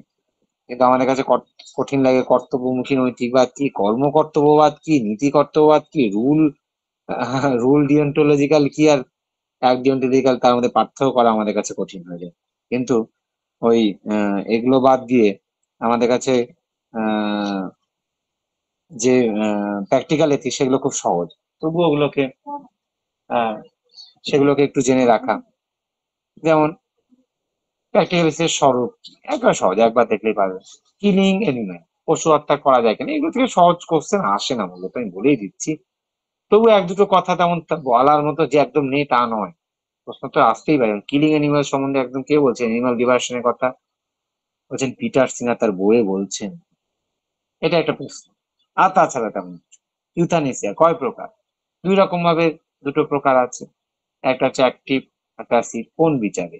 আর একটি আছে আমরা জানি ভলেন্টারি, নন ভলেন্টারি, ইনভলেন্টারি। পার্থক্যগুলো খুব কনফিউজিং। অনেক লেখক অথর অব্দি এই বাংলা বইগুলোতে লিখতে গিয়ে নন আর ইন এর মধ্যে একটু গুলিয়ে ফেলেছে। স্বাভাবিক কারণেই গুলিয়ে যায়। অনুবাদ করতে গিয়ে ননের ব্যাখ্যা কি, ইনের ব্যাখ্যা কি গুলিয়ে ফেলে। তো ইউথ্যানেসিয়াটা একটু ভালো করে দেখে রাখা, একটু অথেন্টিক বই থেকে। এনভায়রনমেন্টাল এথিক্সে আমাদের আসবে ডিপ ইকোলজি, শ্যালো ইকোলজি, আর্নেনাইজের কথা, আল্ডো লিওপোল্ডের কথা, ল্যান্ড এথিক্স এর কথা। খুব সহজ, এটা বেশি লিখতে হবে না খাতায়। শুধু কে কোন এথিক্স এর কথা বলছেন আর কোন পুস্তকে বলছেন লিখে রাখা, আর বিষয়টাকে মাথায় রাখা। এটাও খুব সহজ, মাথায় রেখে যাবে। রুপসি একটা গুরুত্বপূর্ণ জায়গা জুড়ে আছে পাশ্চাত্য দর্শন। অনেক আলোচনা পাশ্চাত্য দর্শনের মধ্যে আমাদের চলে আসে প্রচুর। কি নেই? প্লেটো। প্লেটোর থিওরি অফ নলেজ আছে, থিওরি অফ ফর্মস আছে, যদিও এখানে খুব লিমিটেড করে দিয়েছে, কারণ এটা অনেক বড় বিষয়। প্লেটো তার জ্ঞান তত্ত্বে অবশ্য অনেক বড়, জ্ঞান তত্ত্বটাই ইটসেলফ অনেক বড়। সেখানেই সবকিছু প্লেটো গুরুত্বপূর্ণ আলোচনা। জ্ঞান কি, বিশ্বাস কি, বিশ্বাসী কি কি জ্ঞান, সেটা আমরা জানি। আমাদের ছোটবেলা থেকে আন্ডার গ্রাজুয়েট থেকে পোস্ট গ্রাজুয়েটেও পড়েছি। হ্যাঁ, কি জ্ঞানের ক্রাইটেরিয়া কি। তারপরে থিওরি অফ আইডিয়াস বা থিওরি অফ ফর্মস বা থিওরি অফ ইউনিভার্সাল, একই বিষয়। এগুলোকে একটু জেনে রাখা। এই দুটোই মূলত আছে প্লেটোর ক্ষেত্রে, এই দুটোই গুরুত্বপূর্ণ। তাছাড়াও অ্যারিস্টটলের আছে কার্যকারণ তত্ত্ব। অ্যারিস্টটলের ক্ষেত্রে আমরা জানি ওই চারটি কারণের ব্যাখ্যা খুব গুরুত্বপূর্ণ। চারটি কারণ ছাড়া অ্যারিস্টটলের আলোচনা সম্পূর্ণই হয় না। অ্যারিস্টটলের ক্ষেত্রে দ্রব্যের আলোচনাটাও আছে। দ্রব্যের আলোচনা করতে গিয়ে ওই স্বনির্ভরের কথা বলছেন, ওই আবার ওই ফর্ম ম্যাটারের কথা বলছেন, যা অস্তিত্বশীল তা আসলে ফর্মড ম্যাটার। ওই আলোচনাগুলো চলে আসে। দ্রব্যের স্বরূপ, পাশাপাশি আকার উপাদানের আলোচনা আছে, ওই ম্যাটার অ্যান্ড ফর্ম। আরো কি রয়েছে? ক্রিটিসিজম অফ প্লেটোর theory of form. Criticism of প্লেটোর থিওরি অফ ফর্ম, হ্যাঁ ঠিক আছে। প্লেটোর থিওরিটাকে কি ক্রিটিসিজম করেছে অ্যারিস্টটল, মানে প্লেটোর ধারণাবাদের বিরুদ্ধে অ্যারিস্টটলের যুক্তিগুলো একটু দেখে রাখা। কোনো একটি উত্তরে দিয়ে হয়তো ইচ্ছে করে একটি ভুল আর্গুমেন্ট দিয়ে বললো নিচের কোনটি আহ অ্যারিস্টটলের আর্গুমেন্ট নয়, অর্থাৎ প্লেটো ধারণাবাদের বিরুদ্ধে সমালোচনা নয়। তাই আমাদের একটু জেনে রাখতে হবে। তারপরে ডেকার্টের ডেকার্টের ক্ষেত্রেও, ডেকার্টের আমরা তো জানি একটা পদ্ধতি খুব গুরুত্বপূর্ণ। শুধু ওই কার্টেজিয়ান মেথডই শুধু নেই, এটা বানানটা একটু ভুল হয়েছে টাইপিং এ, পরেরটা আবার ঠিক হয়েছে। Cartesian method of doubt. এই ডাউটটা কি? এটা কি দেখবেন বড় কোশ্চেন একটা ইম্পর্টেন্ট আমাদের আমরা পড়েছি, ওটা আবার ছোট কোশ্চেনের ক্ষেত্রে ইম্পর্টেন্ট। এটা কি পার্মানেন্ট না প্রভিশনাল, মানে এটা কি সাময়িক না চূড়ান্ত, সেটা জেনে রাখা। আমরা সবাই ডাউট পদ্ধতিটা জানি, ডেকার্টের সংশয় করা, কিন্তু এর উদ্দেশ্য কি, কেন সংশয় করা হয়েছিল। গণিত শাস্ত্রের যেমন দুটো বিচার পদ্ধতির স্তর রয়েছে, সজ্ঞান, সাক্ষাৎ, প্রতীতি, স্বতঃসিদ্ধ সত্যের উপর উপলব্ধি। তার ক্ষেত্রে কি তিনি কি তাহলে দর্শনটাকে বিজ্ঞান বা গণিতের পর্যায়ে নিয়ে যেতে চেয়েছিলেন, না দর্শনের ক্ষেত্রে গাণিতিক কোনো পদ্ধতি এনেছিলেন? তার ক্ষেত্রে সত্যতার মানদণ্ড কি? আমরা জানি ক্লিয়ারনেস এবং ডিস্টিংক্টনেস, এই দুটোর অর্থ কি। তার ক্ষেত্রে কজিটো আর্গো সাম শব্দের অর্থ কি, তিনি কি বলছেন, এই বিষয়গুলোকে আমাদের দেখে দেখে লিখে রাখা। সংশয় পদ্ধতির আবার দুটো ভাগ, আমরা থিওরিটিক্যাল এবং একটা হাইপোথেটিক্যাল, গাণিতিক সংশয়, আর একটি হচ্ছে তাত্ত্বিক সংশয়। আমি একটু আগেই বললাম গণিত পদ্ধতির কথা। ডেকার্টের দর্শনে গাণিতিক পদ্ধতি গ্রহণ করা হয়েছে, সেটাকে জেনে রাখা, লিখে রাখা, কেন গাণিতিক। ডেকার্টের ধারণা সম্বন্ধে আলোচনা, ধারণা কয় প্রকার, এটা একটা দারুণ গুরুত্বপূর্ণ, থিওরি অফ আইডিয়াস। এটা কি আগন্তুক ধারণা, কৃত্রিম ধারণা, ফিক্সিয়াস এবং সহজাত ধারণা বা ইনেট আইডিয়া, এইগুলোর মধ্যে পার্থক্য জেনে রাখা, এক লাইন করে লিখে রাখা। এক্সিস্টেন্স অফ গড, মানে proof for the existence of god. আমি তখনই বলতে গিয়ে আমি ডেকার্টের কথা উচ্চারণ করেছিলাম যে পাশ্চাত্যে তার আর্গুমেন্ট আসে, কজাল আর্গুমেন্ট, দ্বিতীয়টি অন্টোলজিক্যাল, এই আলোচনা যুক্তিগুলো আসে। তারপরে আদি কারণ বিষয়ক, কার্যকারণ বিষয়ক যুক্তি, কজাল। দেহ মনের সম্পর্ক ডেকার্টের ক্ষেত্রে গুরুত্বপূর্ণ। ইন্টারঅ্যাকশনিজম, ক্রিয়া প্রতিক্রিয়াবাদ বা মিথস্ক্রিয়াবাদ। হ্যাঁ, কোথায় চলে গেল? হ্যাঁ, এটা একটা রয়েছে। তারপরে আরো কি রয়েছে ডেকার্টের ক্ষেত্রে? কোথায় গেল, কোথায় গেল? হ্যাঁ, এটা ডক্ট্রিন অফ সাবস্টেন্স, হ্যাঁ, ডক্টরেট হয়ে গেছে। ডক্টরেট মানে হচ্ছে পিএইচডি, ডক্টরেট অফ ফিলোসফি যেমন বলে, ডক্ট্রিন অফ সাবস্টেন্স হবে। মাইন্ড বডি রিলেশনশিপ বললাম, ইন্টারঅ্যাকশনিজম খুব গুরুত্বপূর্ণ, সহজ বিষয়। Proof of the external world, বাহ্যিক জগৎ সম্বন্ধে কি বলছেন সেটা একটু ডেকার্টের ক্ষেত্রে রেখে রাখা, এগুলো সহজ বিষয়। স্পিনোজা, স্পিনোজা একই রকম দ্রব্যের আলোচনা, আপনার প্রত্যেকে জানেন দ্রব্যের আলোচনা স্পিনোজার ক্ষেত্রে খুব গুরুত্বপূর্ণ। তিনি এই স্পিনোজা দ্রব্যের আলোচনা করতে গিয়ে ঈশ্বরকে নিয়ে এসেছেন। তিনি একটা সেলিব্রেটেড ইকুয়েশন দিয়েছেন, গড, নেচার, সাবস্টেন্স।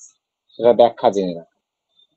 আর ওইটা আলোচনার সঙ্গেই চলে আসে সাবস্টেন্স এবং অ্যাট্রিবিউট, অর্থাৎ গুণের সঙ্গে দ্রব্যের আলোচনা। প্রত্যাংশ বা মোডে আলোচনা, ডক্ট্রিন অফ মোডস, কোনগুলো, বিকারগুলো কি, বিকার তত্ত্বের ধারণা। Theory of knowledge, theory of নলেজও ডেকার্টের রয়েছে। সেখানে জ্ঞানের বৈশিষ্ট্য যেমন কি কি হবে সেগুলো জেনে রাখা। তার জ্ঞান তত্ত্বে মূলত তিনটি মূল স্তর আছে, সেটাকে জেনে রাখা। তার ক্ষেত্রেও মাইন্ড বডি রিলেশন রয়েছে, কিন্তু নামটি আলাদা, সেটাকে জেনে রাখা। কি প্যারালালিজম শব্দের অর্থ কি, কেন স্বীকার করলেন, বুঝে রাখা। ঈশ্বর সম্বন্ধীয় তারটা হচ্ছে প্যান্থিজম, সর্বেশ্বরবাদ, সেটাকে জেনে রাখা।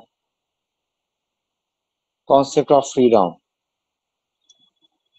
অর্থাৎ স্বাধীনতার ধারণা।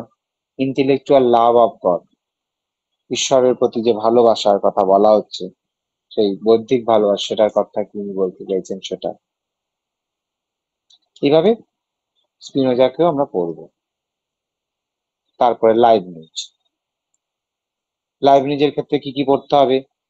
অনেক দেখতে পাচ্ছি আমরা, চিন্তার কিছু কারণ নেই, এটা সব ছোট্ট ছোট্ট বিষয়। যেমন মোনাডোলজি পড়তে হবে, ডক্ট্রিন অফ মোনাড। অনেক বড় বিষয়ে পড়ে নিয়ে ছোট্ট করে লিখে রাখবো মোনাডের বৈশিষ্ট্যগুলো, অ্যাক্টিভ, আনএক্সটেন্ডেড, ইটার্নাল, ইমর্টাল, মেটাফিজিক্যাল, তারপরে ইনডিভিজিবিলিটি, এভাবে একটু লিখে লিখে রাখ। Truth of reason, truth of fact, ওই অফটা মাঝখানে বাড়তি পড়েছে। এই দুটোর মধ্যে পার্থক্য জেনে রাখা, তেমন কিছু তথ্য নেই, দুটোর মধ্যে একটু পার্থক্য করে রাখা। মনারেরও যেমন প্রকারভেদ আছে, সেটাকেও যেমন লিখে রাখা, তেমনি truth of reason, truth of ফ্যাক্টের মধ্যে একটু পার্থক্য জেনে রাখা।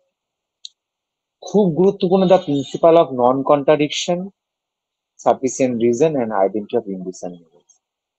লজিকের ক্ষেত্রে আমরা চিন্তার তিনটে মূল সূত্র পড়ি, তার মধ্যেও কিন্তু এই প্রিন্সিপাল অফ নন কন্ট্রাডিকশন আছে। তারপরেও লাইবেনিস অতিরিক্ত দিচ্ছেন এই তিনটা সূত্রের পরেও সাফিসিয়েন্ট রিজন আর আইডেন্টিটি অফ ইনডিসেন্ডিবল। এটা যদিও পরবর্তীতে স্বীকার করা হয়নি, কিন্তু তিনটি তিনি কি ব্যাখ্যা করছেন জেনে রাখা। আচ্ছা, truth of reason, truth of fact বলাই হলো। এটা বলা হলো। বিরোধবাদক নিয়ম, পর্যাপ্ত হেতু নিয়ম বলা হলো।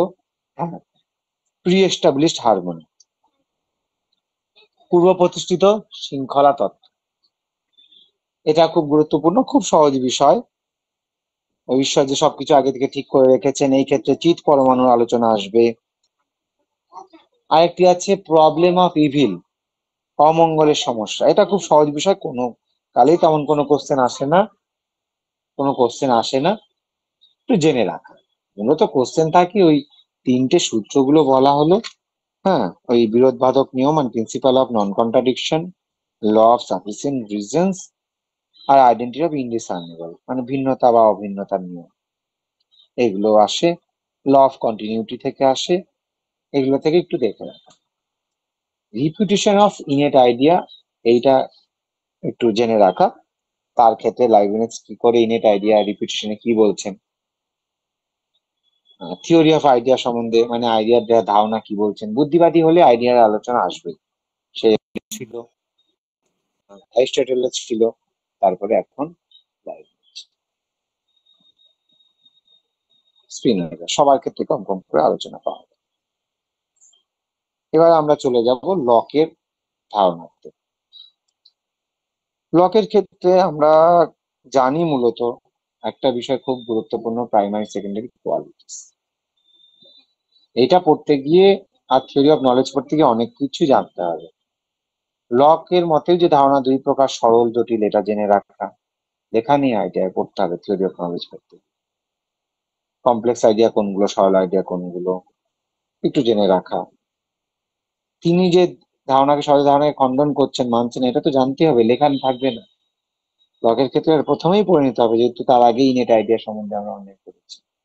আর তিনি কিভাবে খণ্ডন করছেন সেটা জেনে রাখা।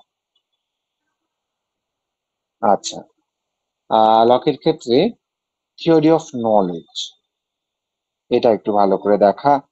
তিন প্রকার নলেজ, ইনটিউটিভ, ডেমনস্ট্রেটিভ, সেন্সিটিভ, এগুলো একটু জেনে রাখতে হবে। তিন প্রকার উদাহরণ সহকারে একটু লিখে রাখতে হবে। মুখ্য গুণ গৌণ গুণের পার্থক্য পড়তে গিয়ে পড়তে হবে যে দ্রব্য বলে যে কিছু নেই, দ্রব্য এই গুণগুলোর আধার, সেটাকে একটু জেনে রাখা তার ব্যাখ্যা সহকারে। আর তেমন কিছু নেই।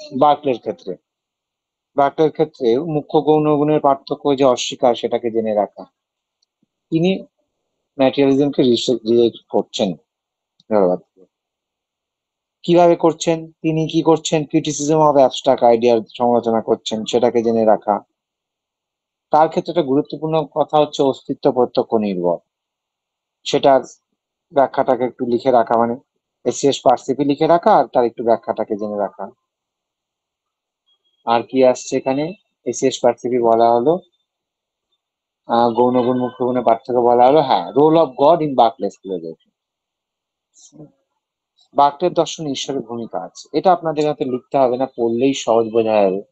অহং সর্বস্ববাদ থেকে মুক্তি পাওয়ার জন্য তিনি বেচারা ঈশ্বরকে ডেকে এনে নিলেন, যে ঈশ্বরই সব জানে, আমি না জানলেও ঈশ্বর জানে। এভাবে ডেকে তিনি অহং সর্বস্ববাদ থেকে মুক্তি পেয়েছিলেন, আমরা এটা জানলেই যথেষ্ট। লেখা তেমন কি বলতে। প্রশ্ন থাকতে পারে যে অহং সর্বস্ববাদ থেকে মুক্তি পাওয়ার জন্য নিজের কোনটি স্বীকার করেছিলেন, আত্মা, ঈশ্বর, এভাবে থাকতে পারে।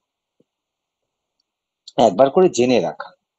অহং সর্বস্ববাদের সলিপসিজম শব্দের অর্থ কি, সোলাস কি, ইপসি কি, এটা জেনে রাখা। তাছাড়া তেমন কিছু নেই।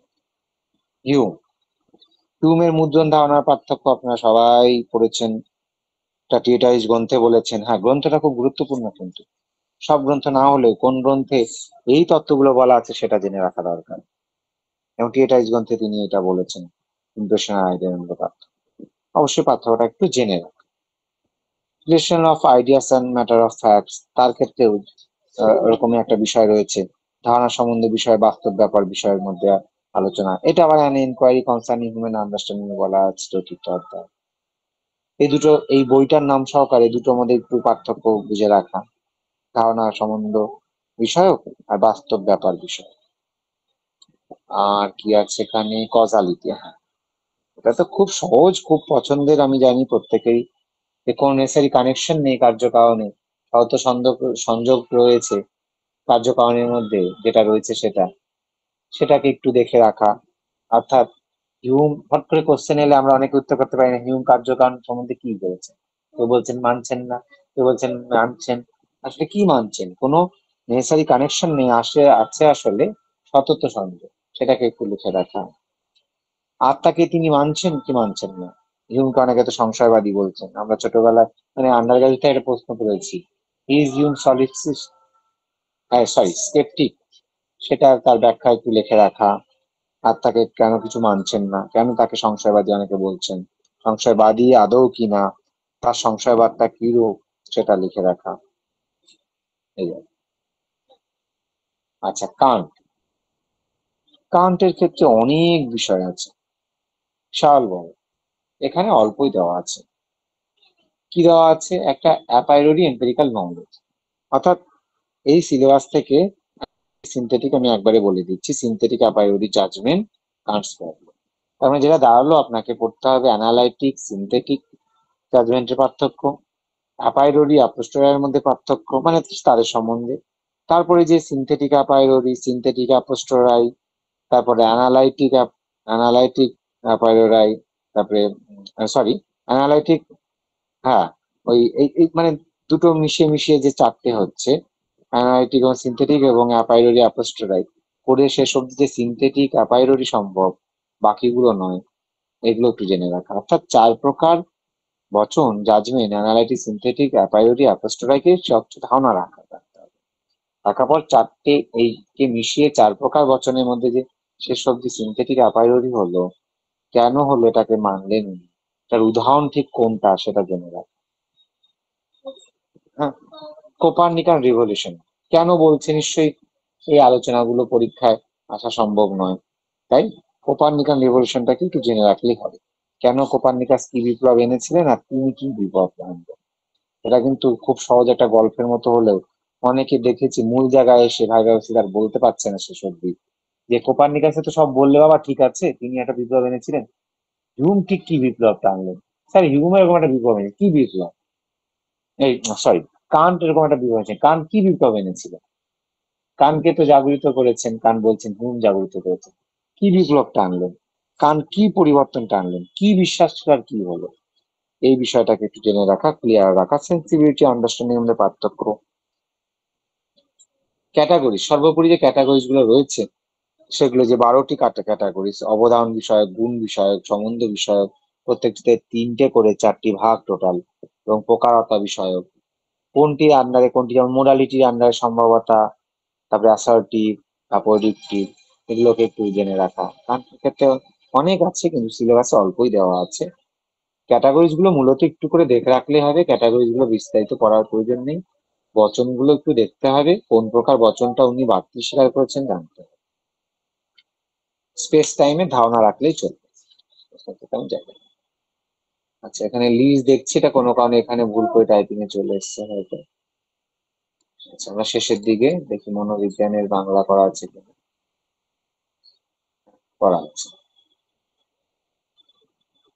সিলেবাসটা দেখে মনে হচ্ছে আমাদের অনেকটা, না?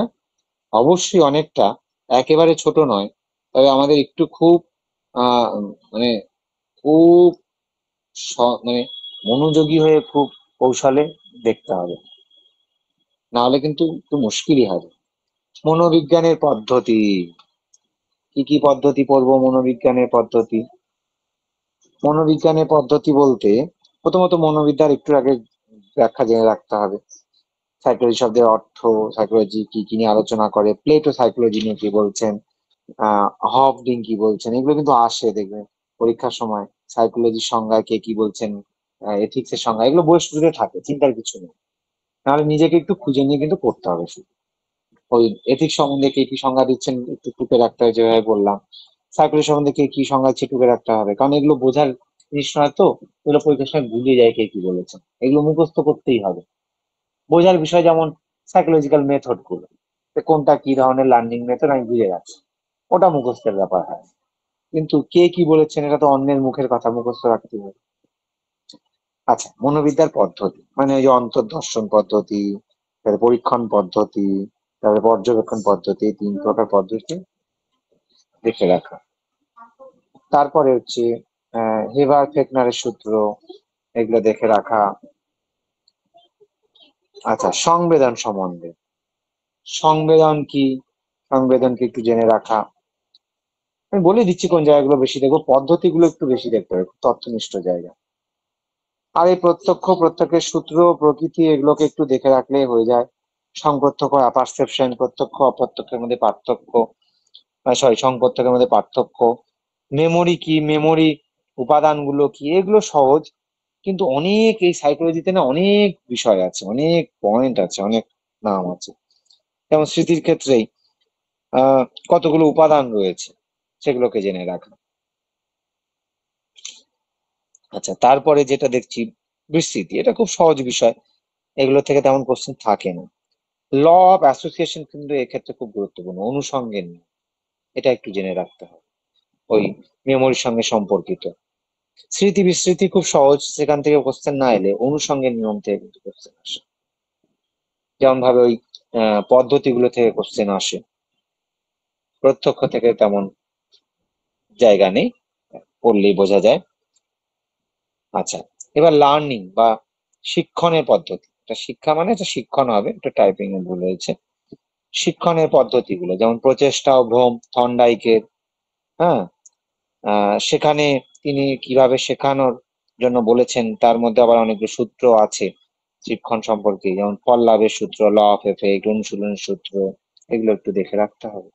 শুধু ওই কুকুরের ক্ষেত্রে কুকুরের গল্প দিয়ে, বিড়ালের ক্ষেত্রে বিড়াল বা শিম্পাঞ্জির ক্ষেত্রে শিম্পাঞ্জি গল্প দিয়ে জেনে রাখলাম, তাতে ক্লাসে বোঝানোর জন্য লাগবে, কিন্তু পরীক্ষা অ্যান্সার করা যাবে না। আমাকে বই থেকে পড়ে কিন্তু ভেতরে দেখতে হবে কি কি বিষয় আছে। মনোবিজ্ঞানের চেতনার তিনটি স্তর আছে: সজ্ঞান, আসজ্ঞান, নির্জ্ঞান। সেই তিনটির মধ্যে পার্থক্য, বেশিরভাগই আসজ্ঞান নির্জ্ঞানের মধ্যে পার্থক্য করতে পারেন না। এটাকে পরিষ্কার রাখা ধারণাটা। স্বপ্নের স্তরগুলো একটু দেখে রাখা, স্বপ্ন দেখে খুব একটা আসে না, সহজ বিষয়, তাও পড়ে রাখা। স্বপ্নের অনেকগুলো স্তর আছে, পদ্ধতি আছে, ড্রামাটাইজেশন, নোবেলাইজেশন, আপনারা জানেন, এটাকে দেখে রাখা।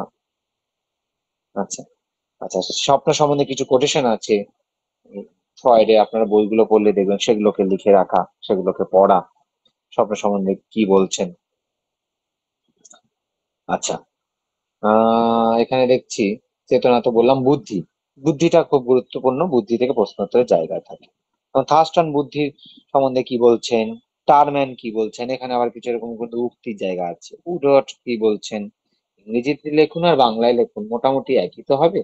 পরীক্ষার সময় ভাষান্তর একটু এদিক হতে হতে পারে যদি বাংলায় দেখেন, কিন্তু মোটামুটি ধারণাটা পরিষ্কার থাকলে, ভাষা একটু ভাষান্তর এদিক ওদিক থাকলে বুঝতে পারবেন এটা থার্স্টন বলেছেন না স্পিয়ারম্যান বলেছেন না গালিফোর্ড বলেছেন, বা গিলফোর্ড অনেকে বলেন, না স্টার্ন বলেছেন। স্টার্নের নাম এলো আইকিউ, তাহলে ইন্টেলিজেন্স কোশেন, এটা, এর মধ্যে এম এর ফুল ফর্ম কি, সি এর ফুল ফর্ম কি, এর বের, এটি মানে আইকিউ বের করার সূত্রটা কি, বুদ্ধাঙ্ক বের করা, সেটাকে জেনে রাখা। কিছু পরীক্ষায় আছে আইকিউ এর ক্ষেত্রে, বিনেশিমোর আছে, হ্যাঁ, তারপরে টারমান মেরিলের আছে, তারপরে ওয়েকসেলার আছে। তার পদ্ধতিগুলো একটু করে বুদ্ধি মানে অভিজ্ঞতাগুলো দেখে রাখা, আর তার সাল এবং কে কোনটি বলেছেন একটু করে লিখে রাখা বুদ্ধির মধ্যে। ওটা পদ্ধতিগুলো লেখা নেই, কিন্তু সিলেবাসের মধ্যে এটা চলে আসে, একটু লিখে রাখা। আচ্ছা, আর আর আর বুদ্ধি সম্পর্কে বিভিন্ন তত্ত্ব, বহু উপাদান তত্ত্ব মানে এটা বুদ্ধি সম্পর্কে বিভিন্ন তত্ত্ব হবে। টাইপিং একটু ভুল টুল হয়ে গেছে, আমি বুঝতে পারছি। আর স্পিয়ারম্যানের তত্ত্বগুলো, থার্স্টনের তত্ত্বগুলো, টমসনের তত্ত্ব, এটাই হচ্ছে বুদ্ধি সম্পর্কে তত্ত্ব হবে। যেমন, হ্যাঁ ঠিক আছে, ব্যাখ্যা করা সম্ভব নয়, সময় বেশি নেই। আত্মদর্শন তো বলা হয়েছে, পারসেপশন প্রত্যক্ষ, মনোযোগ, প্রতিক্রিয়া বলা হয়েছে। আচ্ছা, এইবার সহজ একটা বিষয়, ভালো লাগার জায়গা, সোসিও পলিটিক্যাল ফিলোসফি। কোশ্চেন খুব কম আসে, কিন্তু পড়তে হয়। কমিউনিটি, আমি একবারে বলে দিচ্ছি, কমিউনিটি, সোশ্যাল গ্রুপ, অ্যাসোসিয়েশন, এগুলোকে একবারে একটু জেনে রাখা, কোনটার কি পার্থক্য। বেশিরভাগ এটা গুলিয়ে যায় তাই। আর এখানে বেশ কিছু কোটেশন আছে মূলত, এগুলো বই থেকে পড়ে একটু তুলে রাখতে হবে, আর কিছু নয়। যেমন কমিউনিটি সম্বন্ধে কি বলছেন, অ্যাসোসিয়েশন সম্বন্ধে কে কি বলছেন। আর বেশিরভাগই তো ম্যাকাইভার পেজ কি আসছে, তার বইটি সব উল্লেখ আছে। তাছাড়া অনেকের নাম আছে, গিজবার্টের নাম আছে, কে কি বলছেন, কুলে কি বলছেন, সিএইচ কুলে, প্রাথমিক গোষ্ঠী, মাধ্যমিক গোষ্ঠী, মানে সেকেন্ডারি গোষ্ঠী মধ্যে পার্থক্য কি, একটু ক্লিয়ার ধারণা রাখার, কে কি বলছেন। এই ক্ষেত্রেও আছে সমাজ ও রাষ্ট্র শাসনের প্রতি, এটাকে খাতায় লিখে রাখতে হবে। আচ্ছা, আর গোষ্ঠী ধারণাগুলো অস্থায়ী, চিরকালীন, স্থায়ী গোষ্ঠী, এগুলোর বই থেকে পড়ে রাখলেই হয়ে যাবে, লিখে রাখতে হবে না। শুধু প্রকারগুলো হয়তো লিখে রাখতে পারেন কোথাও বিন্দু আকারে। আচ্ছা, আর সম্প্রদায়ের ধারণা বললামই, ধারণা শুধু ক্লিয়ার রাখলেই হবে। আর কারো কোনো উক্তি থাকলে বই থেকে সেটা লিখে রাখা, কারণ ওই জায়গাগুলো থেকে কিন্তু প্রশ্ন করা হয়, যারা করে থাকেন, যারা আমরা প্রশ্ন, যারা তৈরি করেন, যারা করেন। অ্যাসোসিয়েশনের ক্ষেত্রে দেখবেন দু একটি সংজ্ঞা রয়েছে, যেমন গিজবার্ডের রয়েছে, কোটেশন রয়েছে, সেটা তুলে রাখা, আর কিছু তেমন সংজ্ঞা পড়লেই বুঝতে পারবেন, শুধু কার কোনটা কি ওটা একটু লিখে রাখতে হবে, নাহলে ভুলে যাবেন। ইনস্টিটিউশনের ক্ষেত্রেও একই কথা প্রযোজ্য। আর এখানে এখানে ক্লাস, ক্লাস, আচ্ছা ওই যে বানানো অনেকগুলো ভুল আছে, ওটা কাস্ট না ক্লাস হবে, আপনারা বুঝতেই পারছেন। হ্যাঁ, ক্লাস কাস্ট, এটার ক্ষেত্রে খুব সহজ, এটা তেমন কিছু নেই। এক দুটা কোশ্চেন যেমন থাকে যে, ইজ কাস্ট ইন বর্ন, এটা কি জন্মগত, ইজ কাস্ট পার্মানেন্ট, মানে ডিভিশন অফ কাস্ট পার্মানেন্ট, এটা কি স্থায়ী, নাকি এটা পরিবর্তনশীল, এরকম ধরনের কিছু অবজেক্টিভ থাকতে পারে। এগুলো আপনার স্বচ্ছ ধারণা থেকে উত্তর করতে পারবেন। এটা নির্দিষ্ট কেউ কোনো এরকম উত্তর দিয়ে রাখেনি। আচ্ছা, আর ক্লাস কনসাসনেস খুব গুরুত্বপূর্ণ। এটাই ডেমোক্রেসি মার্কসিজম আলোচনার ক্ষেত্রে ক্লাস কনসেপ্ট খুব গুরুত্বপূর্ণ। ক্লাস কনসেপ্ট বা ক্লাস কনসাসনেসই আমাদের কি করে, আমাদেরকে কোনো কিছু বিরুদ্ধে আন্দোলন করতে আমাদেরকে তৈরি করে। যেমন পুঁজিপতি বুর্জুয়াদের বিরুদ্ধে শ্রমিক আন্দোলন করে তাদের ন্যায্যটা পাবে, তাকে তার শ্রেণী সম্বন্ধে চেতনাবোধ থাকতে হবে, সবাইকে এক জায়গায় হতে হবে, নাহলে কিন্তু মালিকরা শোষণ করে যাবে। তাই ক্লাস কনসাসনেসটা একটু পড়ে রাখবেন। এটা ধারণাগুলো ক্লিয়ার রাখতে হবে। এটা তেমন কিছু তেমন উল্লেখযোগ্য তথ্য থাকবে না হয়তো, কিন্তু ধারণাটা ক্লিয়ার রাখতে হবে। সহজে তো উত্তর প্রশ্ন থাকে, একটা প্রশ্নতে বিভিন্ন মিশিয়ে কোশ্চেন হয়, কিছু তথ্যনিষ্ঠ, কিছু ক্রিটিক্যাল, কিছু সহজ, কিছু ফ্ল্যাট কোশ্চেন। এটা হয়তো আপনাদের জানার কথা না, যারা কোশ্চেন করেন তাদের ক্ষেত্রে এরকম একটা কাইজে থাকে, আন্ডার গ্রাজুয়েট হোক বা সেই ইউনিভার্সিটি বা চাকরি পরীক্ষা, এরকম কোশ্চেন করতে হয়। কিছু সরাসরি কোশ্চেন থাকে, কে কোন বইটা লিখেছেন, কিছু কোশ্চেনের হয় লাইন দেখে বুঝতে হবে কার, কিছু তথ্য দেওয়া থাকবে এটি কার। তাই ক্লাস কনসিস্টেন্সও কিন্তু আমাদের ধারণা রাখতে হবে। এটা ওই পুঁজিপতি বুর্জোয়া বুর্জোয়া শ্রমিক শ্রেণী মার্ক্সবাদী মার্কসিজম এই ধারণার সঙ্গে সম্পর্কিত। তারপরেই দেখুন ওই জন্য রয়েছে social change, Marxist theory of social change, বলে দিলাম। পলিটিক্যাল ফিলোসফি এক্ষেত্রে তেমন কিছু নেই। রাষ্ট্র দর্শনের ক্ষেত্রে ডেমোক্রেসির একটু ব্যাখ্যাটা পড়ে রাখতে লাগবে, শব্দের অর্থ পড়তে হবে, প্রত্যক্ষ পরোক্ষ গণতন্ত্র কোন দেশে আছে, সঠিক ব্যাখ্যাটা একটু মাথায় রাখতে হবে। সঠিক ব্যাখ্যাটা জানা থাকলে আমরা বুঝতে পারবো, উত্তর ধরতে পারবো, এইটুকুই। তেমন আর তেমন এখানে তথ্য নেই। সোশ্যালিজম সমাজতন্ত্র কি, ইউটোপিয়ান বা বৈজ্ঞানিক ধারণা কেন বলছেন, কোনটাকে, এই সম্বন্ধে কারো কোনো উক্তি থাকলে লিখে রাখতে হবে। গান্ধীজির ক্ষেত্রে একটু উল্লেখযোগ্য সর্বোদয়, তারপরে অহিংসা। এই অহিংসার ধারণা তিনি কোথা থেকে পাচ্ছেন, যেমন জন রাস্কিনের লেখা আনটু দিস লাস্ট, যেটি তিনি যাত্রাকালে পড়েছিলেন, সেখান থেকে তিনি সর্বোদয়ের তত্ত্ব পেলেন। তেমনি তিনি অহিংসার ধারণাটা পেয়েছেন বিভিন্ন আমাদের হিন্দু শাস্ত্র এবং বৌদ্ধ ধর্মের এবং অনেক আহ ইয়ে থেকে তিনি অনুপ্রাণিত হয়েছিলেন। স্বাভাবিকভাবে তার বাড়িতে তার বাবা মা ধর্মপ্রাণা ছিলেন, এইসব আলোচনা থেকে পেয়েছেন। তাছাড়া ঈশোপনিষদের শিক্ষা, এগুলো তার ক্ষেত্রে গুরুত্বপূর্ণ। আচ্ছা, গান্ধীজির থিওরি অফ ট্রাস্টিশিপ, হ্যাঁ এটা একটা তো অনেকে আন্ডার গ্রাজুয়েট পোস্ট গ্রাজুয়েটে পড়েনি। ওছিবা ট্রাস্টি, এটা একটু কিন্তু বুঝে পড়ে নিতে হবে। অনেকের কাছে আমার মনে হয় এটা নতুন, যারা আন্ডার গ্রাজুয়েট বা পোস্ট গ্রাজুয়েটের পলিটিক্যাল ফিলোসফি বিস্তারিত পড়েননি, এটা একটু পড়ে রাখতে হবে। কোশ্চেন এটা কিন্তু বর্তমানে খুব গুরুত্বপূর্ণ। ওটা নিচে এগুলো উপরেরই বাংলা, দু একটি হয়েছে, কিছু বাদ চলে গেছে। লজিক, লজিকটা হচ্ছে আমাদের আহ এসএলএসটি সিলেবাসে খুব গুরুত্বপূর্ণ। কি নেই, বাংলা করা আছে নাকি দেখি। আচ্ছা, ইংরেজি বাংলাটা একটু ভুল, একটু ঠিকঠাক করা নেই, অল্প আছে, কাটাকাটি হয়ে গেছে। আমি ইংরেজি থেকেই বলে দিচ্ছি, ভালো করে শুনবেন। নিরপেক্ষ বচন, গুণ পরিমাণ অনুযায়ী নিরপেক্ষ বচনের ভাগ, পদের ব্যাপ্যতা করতে হবে, কোন পদ ব্যাপ্য অব্যাপ্য জেনে রাখতে হবে। অমাধ্যম অনুমান প্রশ্নোত্তরের সবচেয়ে গুরুত্বপূর্ণ জায়গা। আবর্তন বিবর্তন সমবিবর্তন, সমবিবর্তন যেমন বিআবি, বিবর্তন আবর্তন বিবর্তন, সংক্ষেপেও পড়ে রাখা, বিস্তারিতও পড়ে রাখা, যাতে করে সরাসরি একটি বচনের সমবিবর্তন কি হবে সেটা সরাসরি তাড়াতাড়ি উত্তর করতে পারি। বিবর্তনের মধ্যে আবার কি রয়েছে, সমবিবর্তন আবর্তনে আবার ক্ষেত্রে কি রয়েছে, আবর্তন বিবর্তনের ক্ষেত্রে যেমন বিবর্তনের সবগুলো বিবর্তন হলেও আবর্তনের সবগুলো আবর্তন হচ্ছে না, কেন হচ্ছে না। আচ্ছা, এবং সম আবর্তন অসম আবর্তন, এ বচনের ক্ষেত্রে আয়ের ক্ষেত্রে এর ক্ষেত্রে কেন এরকম হচ্ছে সেটা জেনে রাখা। বিবর্তনের ক্ষেত্রে আবার অপর একটা ভাগ আছে বস্তুগত বিবর্তন, সেটা কোন ক্ষেত্রে, তার উদাহরণ কি। তারপরে বিরোধিতার চতুষ্কোণ, স্কয়ার অফ অপোজিশন, সেই ভাগগুলো পড়ে রাখা। তার মধ্যে আবার ভাগ আছে, অ্যারিস্টটল কটাকে মানছেন, নব্যরা কয়টা মানছেন, কেন মানছেন না, তাদের ক্ষেত্রে ছবিটা কিরূপ হবে, এটা থেকে কিন্তু প্রশ্ন আসে। সবাই শুধু সাবেকিটাই পড়ে রাখে, এটা আমাদের জানতে হবে।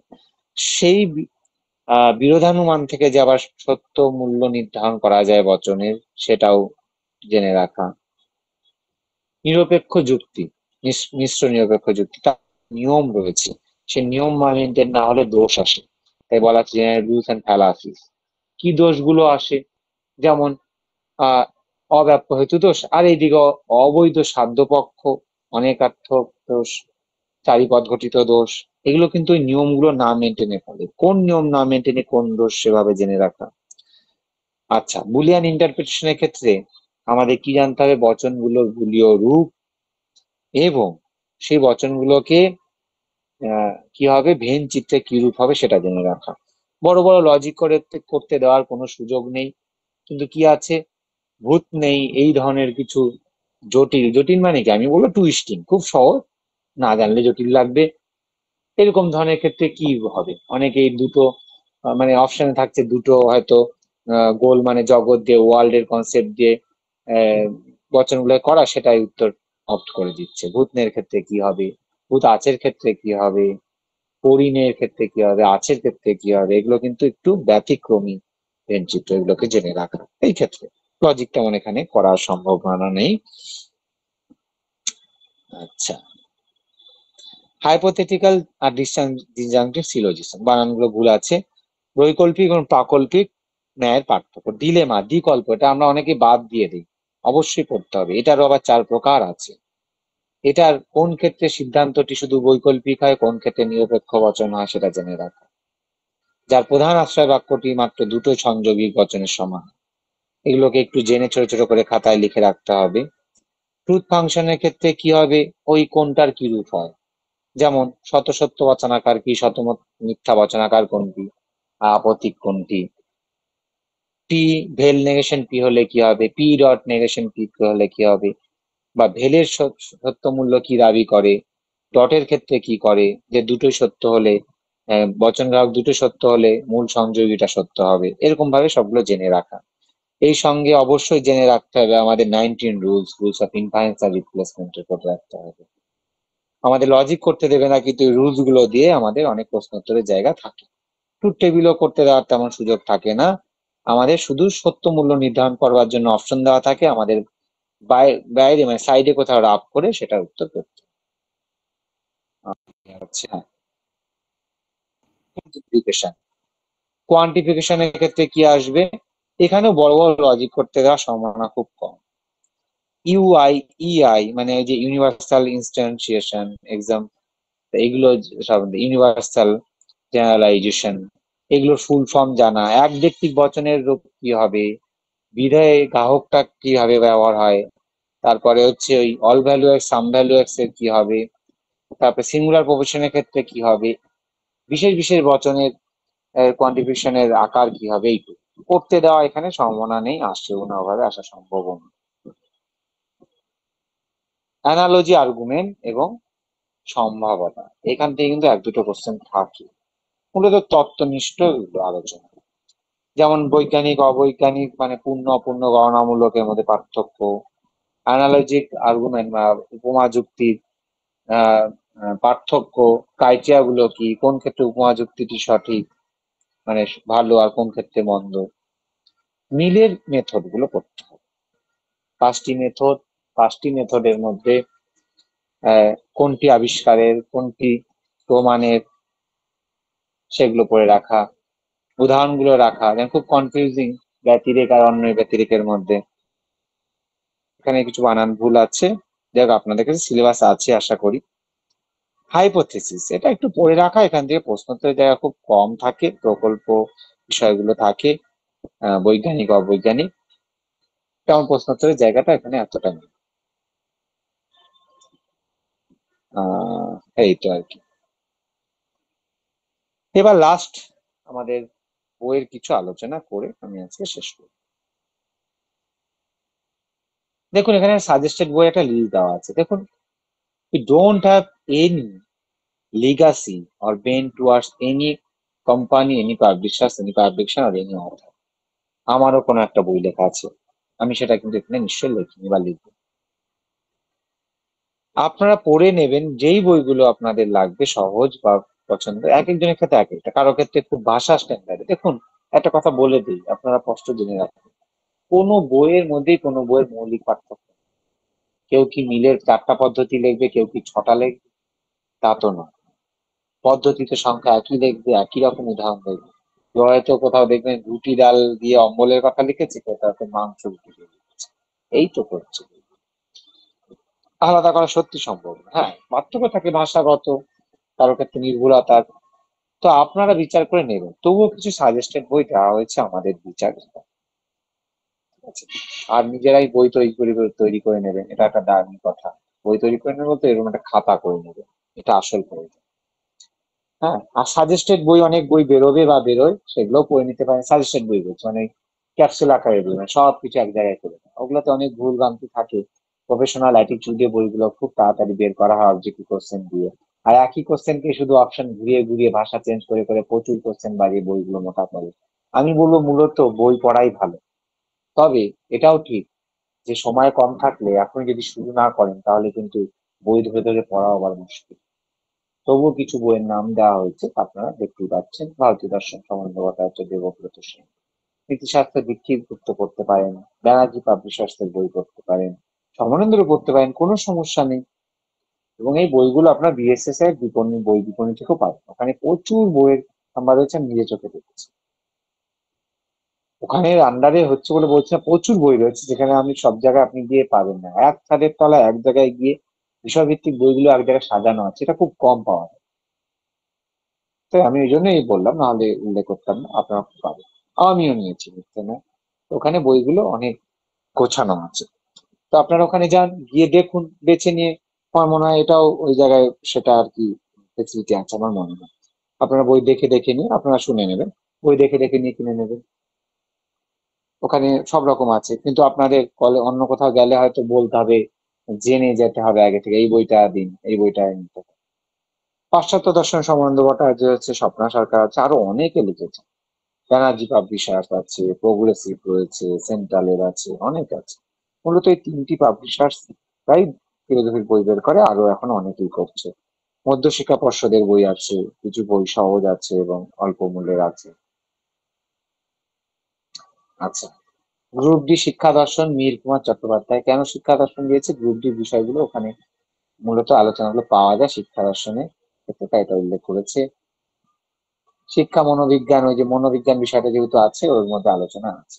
তো মনোবিদ্যার বইও আলাদা আপনারা পান, অনেকেরই রয়েছে, সমানন্দ ভট্টাচার্য থেকে শুরু করে অনেকে আছে ওই যে বইগুলো পড়তে পারবেন। সমাজ ও রাষ্ট্র দর্শনের ক্ষেত্রে সমানন্দ ভট্টাচার্যের বই, ব্যানার্জি পাবলিশার্সের বই আছে, ইংরেজিতে আছে। তর্ক বিজ্ঞান শুক্লা চক্রবর্তী আছে, আর সি মুন্সি আছে, রামাপ্রসাদ দাসের বই আছে। আপনারা যে কোনো বই পড়তে পারেন, দুটো বই। লাস্ট এমসিকিউ বইয়ের জন্য, যেটা একদম সরাসরি দর্শন দীক্ষা, এই বইটি খুব ভালো, অধ্যাপক এইচ.পি. রায়। ওই গাইড বইয়ের মধ্যে এই বইটা তুলনামূলক অনেকটা ভালো গুণমান বিচার করে ফেলেছে। আপনারা বই বিপণীতে খোঁজ করলে সম্ভবত পেয়ে যাবেন। এই হচ্ছে বই আলোচনা। এখানেই আজকে বিএসএসিআই এর পক্ষ থেকে যে স্ট্র্যাটেজি ক্লাসটি ছিল আমার, এখানে আলোচনা সমাপ্ত হলো। বই আলোচনা দিয়ে শেষ। ঠিক আছে, তাহলে সবার আশা করি কেমন লেগেছে? অনেকেই যুক্ত আছে, ভালো লেগেছে নিশ্চয়ই। এসএমএস এ বা আমরা জানতে পাচ্ছি। হ্যাঁ, দেখুন, এই ক্লাসটাকে আপনারা অনেক কাজে লাগিয়ে আপনারা নিজেরাই পড়ে কিনতে পারবেন। কখনো কেউ দাবি করেনি বা করতে পারে না এখানেই পড়তে হবে বা এখানেই পড়ুন, তার জন্যই কিন্তু রাখা। হ্যাঁ, একদমই ঠিকই, তাই আপনারা একমত, আমরাও ঠিক তাই চাই। কিন্তু যদি গাইডের জন্য মনে হয় তাহলে সেটা আলাদা বিষয়। তো আপনারা পড়তে হলে এভাবে পড়ুন। সবাইকে গুড নাইট, সবাইকে শুভেচ্ছা।